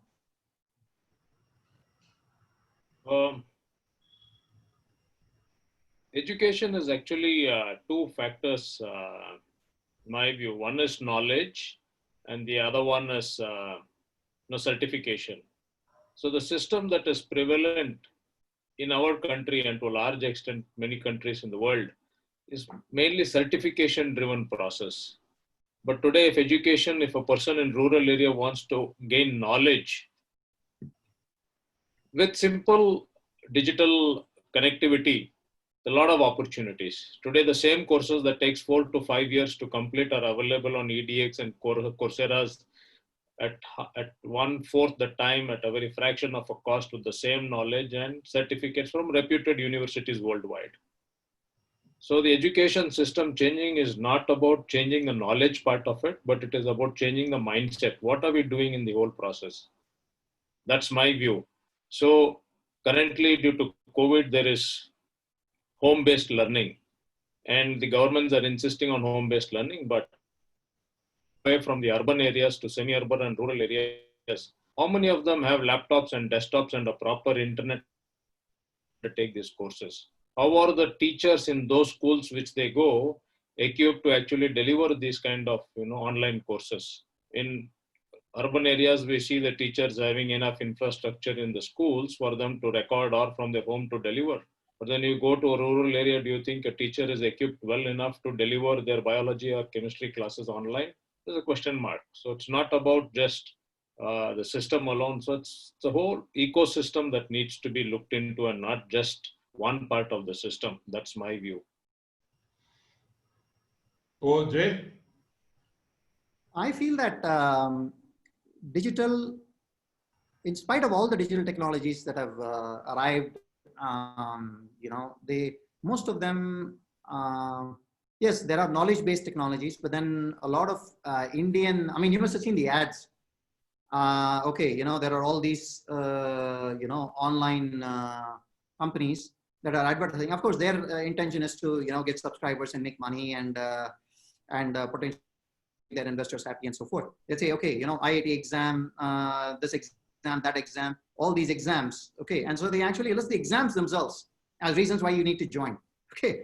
I have not really seen anybody. I mean, if you say, okay, you need to come and gain this knowledge, and that's why you need to actually join a course, you may not have that many applicants or that many participants. So we need to actually fundamentally as a society start encouraging the value of knowledge itself for knowledge's sake. And then unless we do that, we're not going to be able to build an advanced society. Okay. You cannot really always say, okay, this knowledge is useful. That's the knowledge I'm going to pursue. The knowledge is useless, I'm not going to pursue it. Because the use of a knowledge, a piece of knowledge comes later, not when you actually exactly invent it or discover it. Okay. So the whole premise itself is not really healthy. Okay, right now, which puts unnecessary and immense pressure on children too. So I feel that first that has to change, sort of a social mindset about what education is about. And then, you can go into all this. Second thing I have to comment is quickly that no matter what digital does, we need to actually be out there in the field doing practical things, okay, to make real education happen. So, Jay, everybody has a smartphone. So 80% of the populations have smartphone in their hand. Question to you is whether this smartphone is connected to the home that they live. Are they really using the maximum benefit of that smartphone in their day-to-day life? Okay, that is point number one. Point number two, there is always a threat that the moment you start connected with internet, your household equipment. Okay, I'm not talking about business, the household. So your data is, stolen. There are hackers who can still see your bedroom activity or your activity inside the house through the camera, though you're not switching on. But this digital transformation or using smartphone for your day-to-day life, is it good or bad? Is it true that somebody can sitting in China or somewhere in a Western country can hack on your phone and still able to see your activity wherever you are? Okay, that's a great question. So, because it's you asked a few different things. So, first thing I want to answer is before I come to the security issue about what can a phone do. Okay, so right now actually, even though we may have fancy phones, some of us and some of us may have just normal phones, but still smartphones. I don't think that any person uses them to, let's say, 10-20% of its potential. So it's still actually the same old messages, calls, and checking email, and then maybe reading some news or whatever. So phone can do a lot more. So that's what I said. So so why? Because in almost all these cases we are reaching out. Okay, when things start coming to us, informing us what we need to do right now, okay, things will change, and that you have not seen yet. So right now, that's what I said, actually, the infrastructure is laid out. So the foundation of a building is laid out. The building is not yet built. The edifice is not yet up. So because of this, you feel as if actually, phone is just doing the same old things. But actually, first it's going in a good sequence. First, you need to have the infrastructure. Then we have the phones, powerful enough. Now, actually, the next sort of evolution is things are going to happen in a personalized manner. You will really start seeing the benefits. Then actually, it's not just the phone, it's the power of information that can be delivered for you at that time. The second part of the question is about security. So look, whenever there's progress, for example, you have a car, it can break down. Okay, but then it helps you get from one place to the other quickly. Okay, so whenever you have anything in life, it's possible that there are challenges and that there are breakdowns. Okay, so but this cannot be a reason why we should quit using something that can be helpful to us. Okay. No, is it true that somebody can hack into your phone and see the camera? I mean, when somebody means what, you have to, okay, that has to be that kind of an opening, and somebody has to spot it and take it. But it is possible in certain situations. I mean, you must have seen Twitter was, hacked, okay, some time ago, a few days ago, and so forth. So the thing is, it is possible, but then it's fixable. Okay, so human progress has always been like that. And so you cannot really design a system that is foolproof from the beginning. Okay, but then if you're living in fear that, okay, something is going to happen, we will not really be a part of the progress at all, and we'll become a dinosaur. So essentially the thing is, while it's possible, we don't need to worry so much about it, because the entire ecosystem will take steps to protect, because there are far more good people than there are bad people. So the whole ecosystem will take steps to protect it. And then ultimately, those kinds of incidences will be far and few. So even now bank accounts are stolen. Okay, but not from the banks, but by actually phishing and so forth. So, there might be ways, but then it'll be fine. It'll cure itself out. Okay. Yeah. So we have a question from Shankaralingam. He's asking how digitalization is improving human values over the period. Human values. How digitalization is improving human values over the period. Now, digital. Okay, that's a sort of a question that can be answered in many ways. But then I'd like to talk to him to understand where he's coming from to give him the right answer. But then I don't know about human values, but values part I will set aside for now. Basically, how it can improve oneself is to help one connect with oneself. Okay, what is actually technology trying to do? Okay, so I just summarized something that I went over. So you have a piece of information somewhere, you are in tension, you are in a bit of stress. Okay, I don't know what's going on there. I need to, get that information. You're calling, the call is not going through, etc. You get stressed, worked up. If that piece of information could be delivered to you anytime, you're always connected with that particular piece of information. Okay, is that godown locked or not and secure? Okay, whatever it is. You are a distributor, there's a godown, okay, whatever. So you want to make sure, okay, now when that connectivity happens, you don't have to basically worry about that. You don't have to keep making those calls and send those messages. So that means you're connected. So that's a way of connecting with yourself, not with that piece of information. You're connecting with yourself. By connecting with something outside, you're connecting with something inside. So it gives you the space, like I showed you that particular empty space. You don't have those 6 circles that you got to keep worrying about. So you have essentially that space. So that if you have the space to connect with yourself, then you have the ability to appreciate all the good things about life. You can smell the roses, or you can appreciate the values. The main thing is that the way we are headed right now is information overload, and a great sense of desperation about, okay, am I making the right decisions or not? In this kind of state of mind, we cannot really appreciate our own lives, let alone appreciate values. Okay, so we need to actually turn the clock back using technology. Technology has created opportunities and issues. So we need to use technology to turn the clock back and create and then get the information cycle back to us, connect with whatever we need to do, whatever is important, and then essentially reach out to the inside. Okay, and then I think we can answer that question by saying that yes, it can help with our values, but in this sense. Anand, so his question I was, have a more simplistic. digitalization is losing human value. You have anything to say? Yeah. Well, I have a more simplistic view to this. Of course, I do understand the Jay's, more, high level view of, the values. In my view, digitalization has helped connectivity. Connectivity has helped people connect with other people whom they don't know, but who may have a same value. So through digital connectivity in whatever form, social media, through internet, through various kinds of platforms, I am able to connect with an unknown person anywhere in the globe on the same network who shares the same value as me. It could be related to helping a particular cause.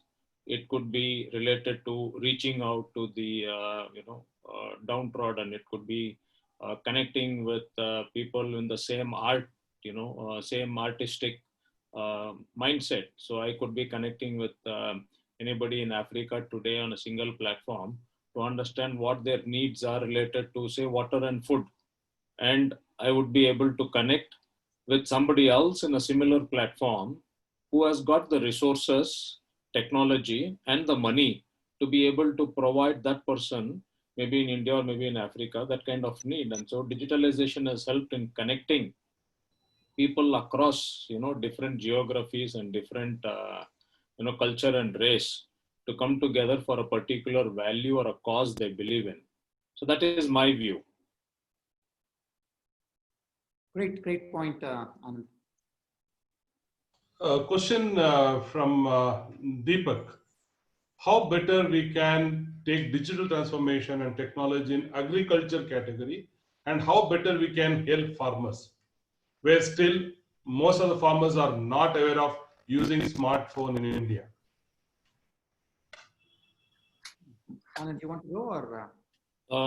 I'm not qualified enough to answer from that aspect, but I would leave it to Jay to take that call. Or Dominic, you can answer. So, But simple view, I feel the farmers are quite knowledgeable. They may not have access to digital technology, but they have access to phones, and they're already integrated into various community-based, platforms from the well-doers in that. It could be related to cutting off the middleman, which was one of the points Jay talked about in today's call as well, from a producer directly to the consumer.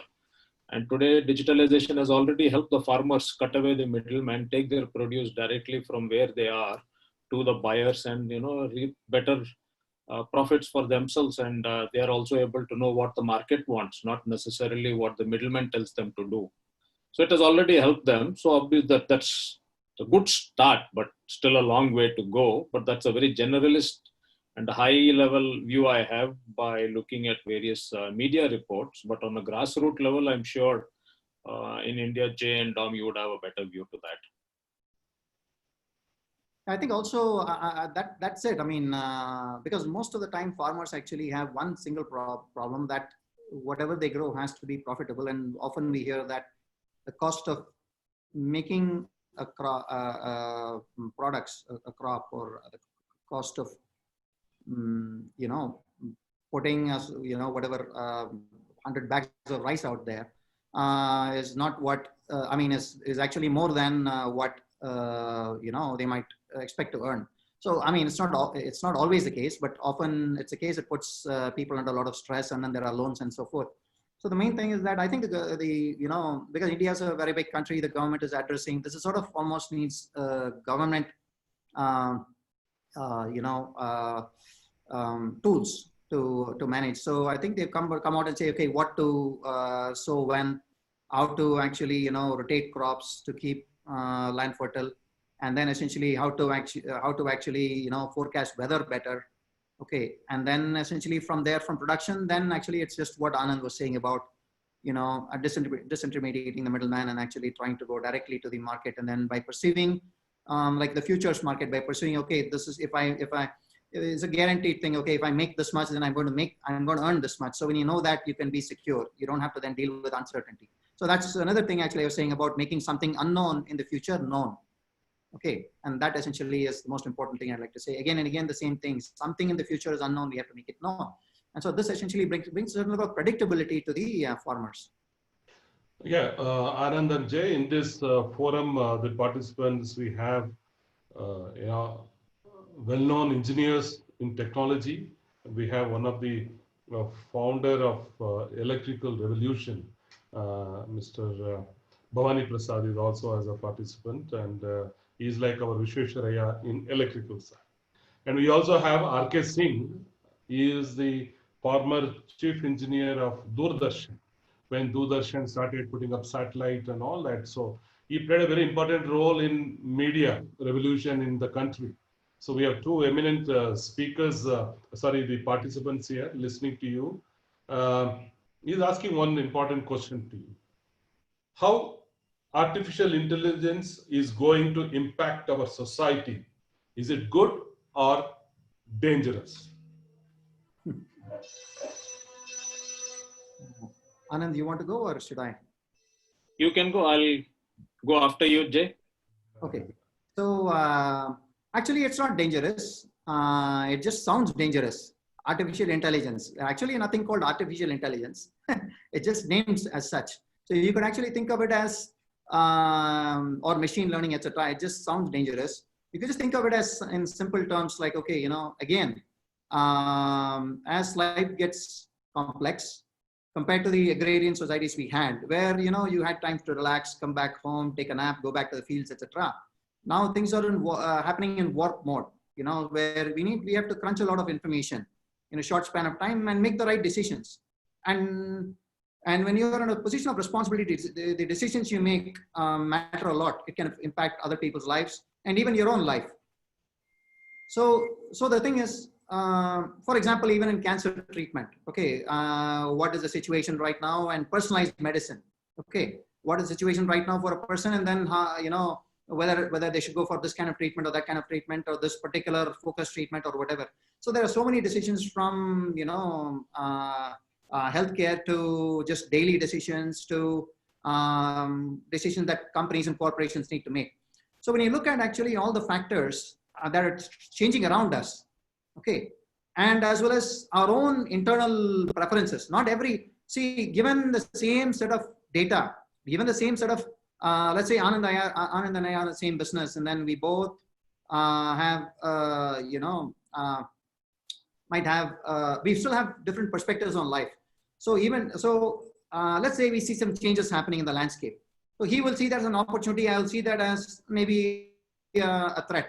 Okay. So the thing is that as the landscape changes outside of us, okay, and as we see data change, as we see the environment change, okay, how are we going to respond to it? So this is quite complex for our mind to process all the time, essentially, and then make the right decision. So here's where essentially some computing power comes in. And then this is one part, essentially computing power. Sometimes we may not, our brain is quite powerful. We have a lot of things that AI can never produce. Okay. The second thing really is that, okay, so we have calculated something fast. Okay. But also AI is capable of considering factors that we may not have considered, factors that may not even appear to us, that are very pertinent in a situation. So I don't think we should feel threatened. You know, we should welcome it, but then in a manner that is useful for us.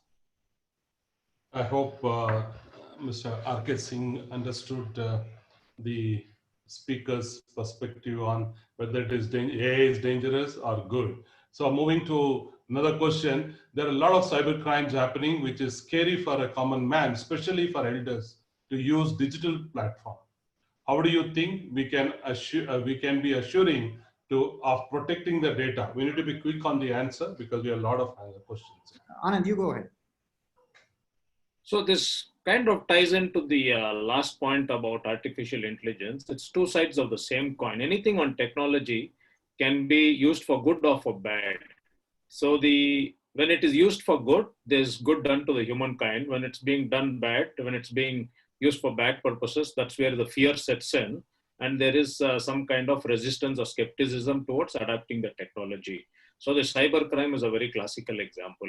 So this is where the government, the policymakers, the lawmakers, and the enforcement agencies have to come together because of the fear of, you know, the technology being misused should not deter the technology itself, in terms of being mass deployed. Cybercrime can be stopped not by the doing away from technology, but by having a very strong enforcement policy. We have seen that in many countries, India still lacks the enforcement policies and also the ability of the lawmakers and the police to understand what is cybercrime. So how do they deal with an elderly person who goes to a police station to lodge a cybercrime? How many police stations in India are equipped to handle these kind of cases? So it's not about the fear of crime, but about the fear of managing the crime, I think, which is a bigger issue. Okay, move to another question from Minal. All of technology depends on sustained, stable energy supply, which is huge challenge in India. How could this be handled at best? You yourself, being in Chennai, you were saying that I have a DG because you don't know when the power goes and all that. So the question is relevant here. She's saying technology depends on sustained, stable energy supply, which is a huge challenge in India. So how could this be handled at best? It's a question that is, in fact, so right here, sitting here in Chennai, actually, we have somewhat stable supply, but then sometimes we lose power without any announcement at all, 5 minutes, 10 minutes. I have no clue what's happening and suddenly comes back. So I was talking actually some of the expats that live here in Chennai, and they said, nowhere in the world, even in similar developing countries, we have not seen power randomly, in an area you lose, and then I don't know how it's in Bangalore. But I've not seen that in Singapore or US. Like suddenly you sit there and then it's power, and you lose power and then it's back after 5, 10, 15, or an hour, half an hour. So this actually can, this is not an act of God. This is an act of human beings. And so let's say there's some maintenance that needs to be done, etc. We have people in an area, so we should inform people and then do it at a time that causes the least kind of inconvenience. So actually, the people in the government, actually, they don't have, they feel that, okay, they are empowered and they have this power in their hands and they can go, so-called maintenance they need to do, they can go turn it off and then too bad. That's kind of the attitude. So we need to actually change, frankly, an attitude problem as much as it is an infrastructure problem. No, I wish Mr. Bhavani Prasad, who's the participant who's here, could answer this because he is from the team which set up a lot of substations and distribution centers across the country. So the technology can be anything, but if you don't have a stable power, stable current which is flowing into homes and offices, so all this technology will be useless. So Mr. Satish Arya from Dubai, so he is answering to the question on the agriculture. So PM Modi has recently discussed with the same subject in agriculture revolution with Google Sundar Pichai. So that's how the partnership where Google will contribute a lot to the rural development, the funding that they are doing to revolutionize the farming. So that's what Mr. Satish was reminding that this is going to happen. Again, Mr. R.K. Singh is commenting. I informed you, R.K. Singh was the former Doordarshan chief on engineering. So Bill Gates said one of the ML is more than the 10 Microsoft. How do you react? So Bill Gates said one of the ML, I don't know what does that ML mean, is more than the 10 Microsoft. So how do you react? Anand, do you understand because you're from Microsoft, you've worked there. You understand what is that ML, 1 ML? I'm presuming what Mr. R.K. Singh is meaning by ML is machine learning. Could be. So if it is the same, if my understanding is correct, maybe Mr. R.K. Singh could put back on the chat that if ML means machine learning, then, well, yes, machine learning, yeah, so he says it's yes. So machine learning is basically one of the earlier questions that came up also was about how artificial intelligence is a threat. So it all ties back to what the systems can learn better than the human beings. And then at a point where they overtake human beings in ability to deliver what is expected out of that particular algorithm. So for example, today, as we speak on COVID situations across the globe, I came across a very wonderful technology where using a simple white light thrown on the face for 30 seconds, and I personally witnessed it last week, using some algorithms from a mobile device, it's able to read our heart rate, the oxygen level, the stress levels, the SpO2 levels, all in 30 seconds, and it is displayed on a very nice dashboard. And the inventor is right now looking at deploying this across, multiple, use cases like airports for easing travel, schools, educations, etc. Or if you want to go to an event, you have to use this, app for you to register your parameters before you're allowed entry into the space. So machine learning is where all this comes into picture. So the more and more data is coming into the life of each one of us, and as digital transformation is driving the not only the generation of data but the deployment of data as well, then the data has no meaning until a machine takes over to understand what needs to be done with it. So to a large extent, yes, what Mr. R.K. Singh is saying is that one machine learning is equivalent of 10 Microsofts. But then the machine learning will not be able to generate an utility out of it. So we still need to come in and generate the utility. So it can generate data into a nice dashboard. But what we do with the data, how, for example, Microsoft comes up with Microsoft Teams or Microsoft Excel or Word, machine cannot do that. So you still need to take the data and put it into a Word document to make it a meaningful report or a meaningful data set for the users to understand that. So what it means is that one machine learning can replace hundreds of jobs. For sure, it can do that. It's already done that, and it will only make it more scary, because one machine that can replace hundreds of jobs now, the same machine can replace thousands of jobs in the future. So the machine learning is about how to use the data for a more meaningful use case for an individual in the life, and how companies, and that's where digital transformation comes into picture, is to be able to have a better utility of those kind of data for simplifying the life. Thank you, Anand. That's a very good answer. And R.K. Singh is also artificial intelligence specialist. So I recently had an interaction with him. He's a AI specialist. So he will be presenting probably in August in my forum. Another question from Chinmaya Mishra. Education system is really required to overall India, but then this sector is very much practical driven. How digitization would really helpful in this sector? Also, a virtual classroom and class students would lose many natural classroom atmosphere. How digitization could be a solution for that? In a virtual classroom versus real classroom, does it lose the experience?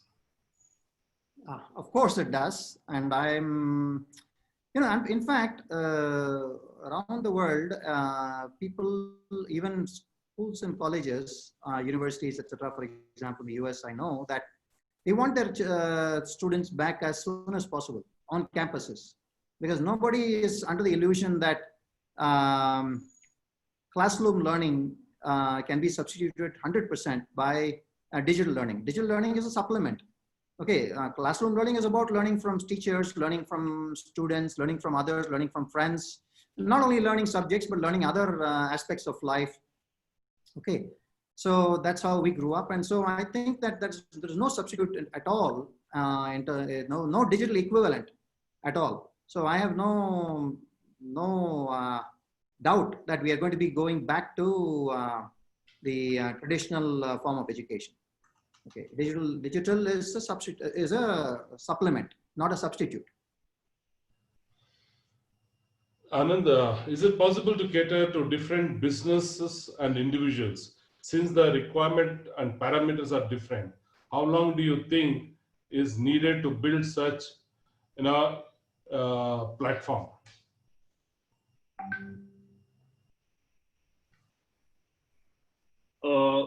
So this is from a concept of, just repeat that question again, Dom. I couldn't say that Is it clearly. possible to cater to different businesses and individuals? The digital transformation can cater to different businesses and individuals. Since the requirement and Absolutely. parameters are different, how long do you think to need to build such platform? Like Absolutely. In India fact, currently, yeah, that was one of the very earlier points that we had before the start of the talk. Jay also was, how do you get all this various digital solutions, which was basically the realms of the large enterprise or the so-called, the rich people of the society to a common man? How do you get what is automation, not from a luxury standpoint, but from a necessity perspective to the common man? How do you get it into the lives of, the individuals who look at running their day-to-day life in a very easy and convenient form, all on a mobile phone itself. So that is what is digital transformation. It's not about having a very large corporate building with automated lights, and as you enter, lights turn on and aircon turn on. That's fancy feature, but that's not digital transformation. When you and I get out of the office, how do we have features and functions on our mobile phone that tells me what I should be doing now and what I should be doing next, and how it interlinks the two? So yes, as long as there are solutions and there are devices that comes into the implementation level at a very affordable price into businesses and into individuals, and we have a good tool that connects all of this, through a simple platform on either 4G or a Wi-Fi technology. It is there today. There are plenty of such kind of solutions, but everything are fragmented, are very separated technology. If everything stitches together, it becomes easy. So for example, while we are having this webinar call, I should be able to manage a couple of things in my offices, in couple of things in my businesses, all from my mobile phone app. So it affects me as an individual. It also helps me manage the business properly without, having to be there at that point in time. I good. hope that answers the Yeah, question. that's a very, very, very valid answer. You have answered quite well. The last question is from my side itself. See, in India, we have various critical services in the building. Okay, you have elevator, we have air conditioning, we have plumbing, we have electrical, then we have firefighting. Okay, and also IBMS, Intelligent Building Management System. So majority of the building in India today, it operates standalone. Okay, elevator works as a standalone system in a building, and entire plumbing is a standalone, and sewage treatment plant is standalone. So everything is standalone. So today, in most of our discussions and seminar, we are talking about integrating all these critical services in a building. You integrate your, sewage treatment plant and plumbing and your electrical and your elevator, everything controlled, and your energy. So end of the day, as a builder or as a occupant of that building, I would like to have in one dashboard, very simple, that how the elevator is functional or not functional, and how many people are occupied, and when it was serviced last. So when it comes to energy, how much energy this building is consuming, how much the air cycle changes of the air conditioning system. So there are a lot of information need to be the biggest challenge that we have in this industry today. Every supplier who supplies his equipment comes with a close protocol.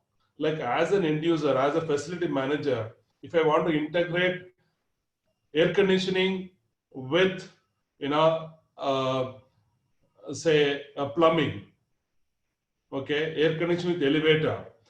Elevators guy will not be able to give the protocol for me to integrate. So the biggest challenge is how do you, move away from closed protocol to open protocol?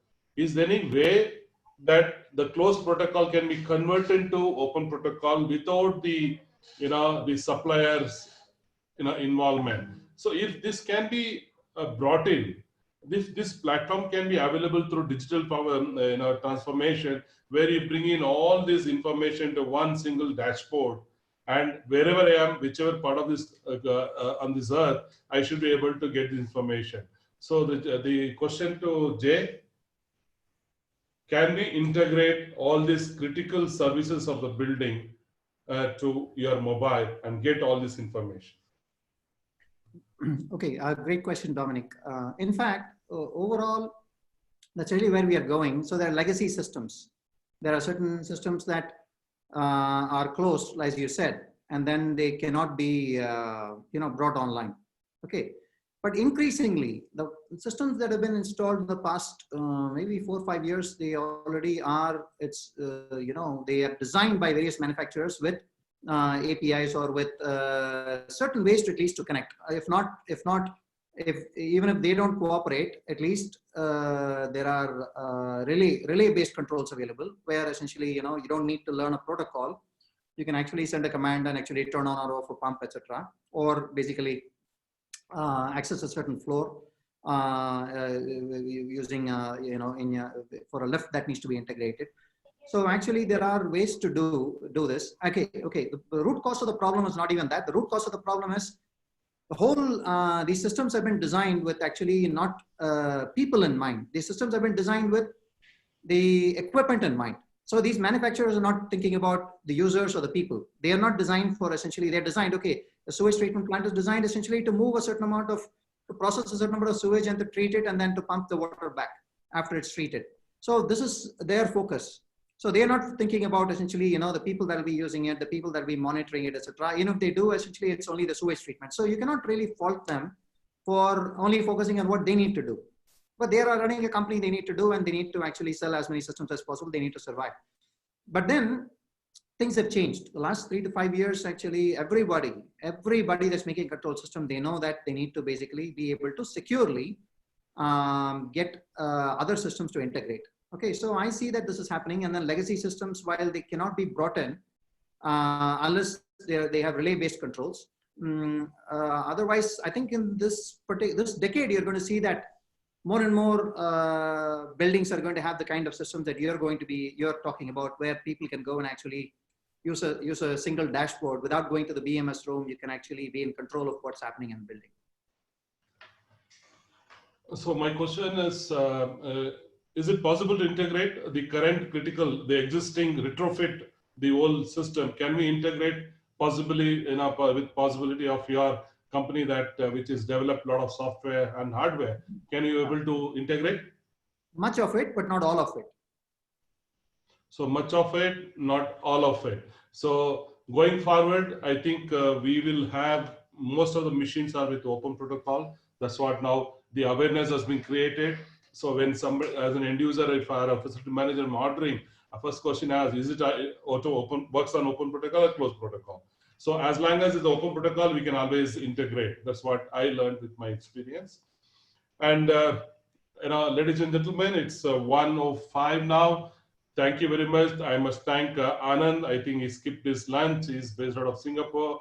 I think Jay, wonderful presentation. There are a lot of insights, a lot of learning.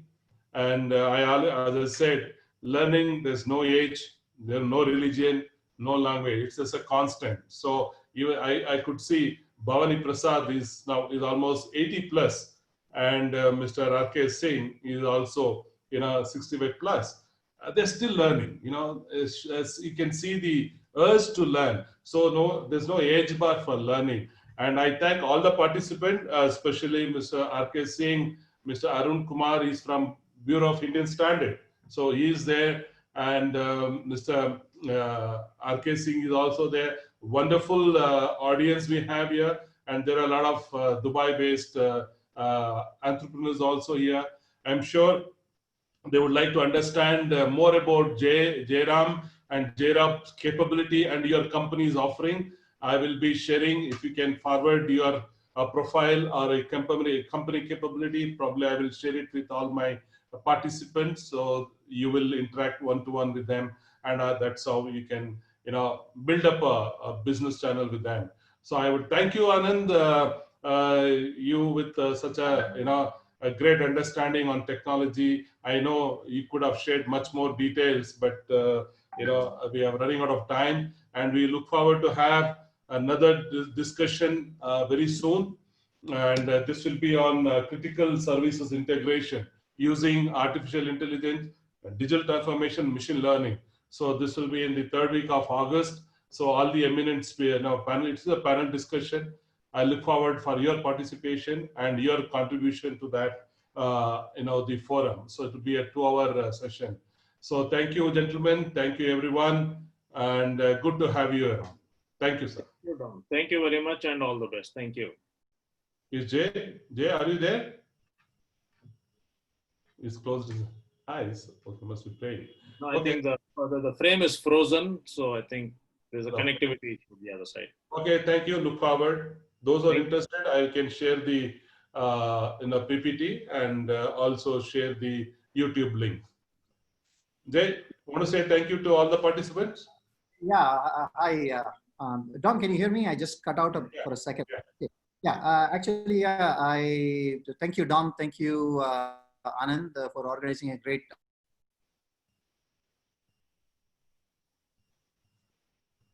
So we need to improve the technology there, Anand. Yeah. So, like one of the audience asked the question, what's the use of digital transformation when there is no digital connectivity? Correct. So I mean, I just want to redefine the way we look at information and what it can do for us.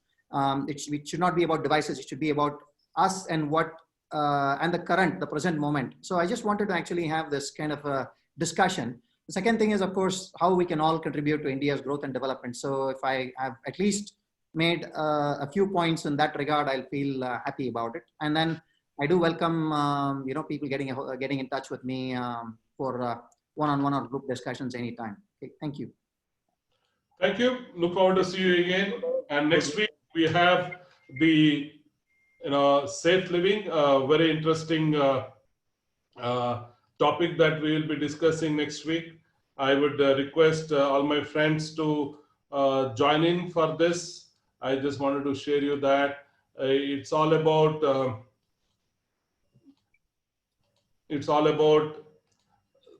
art of safe living. Today, most of us are living, the houses become an institution. So house is office restaurant, office, home is now education institute. So art of safe living is next Saturday. It will be interesting, and we have good panelists who will be talking about art of safe living. I look forward to join for this webinar next Saturday. Thank you very much. God bless you and have a great day. Thank you. Thank you. Thank you.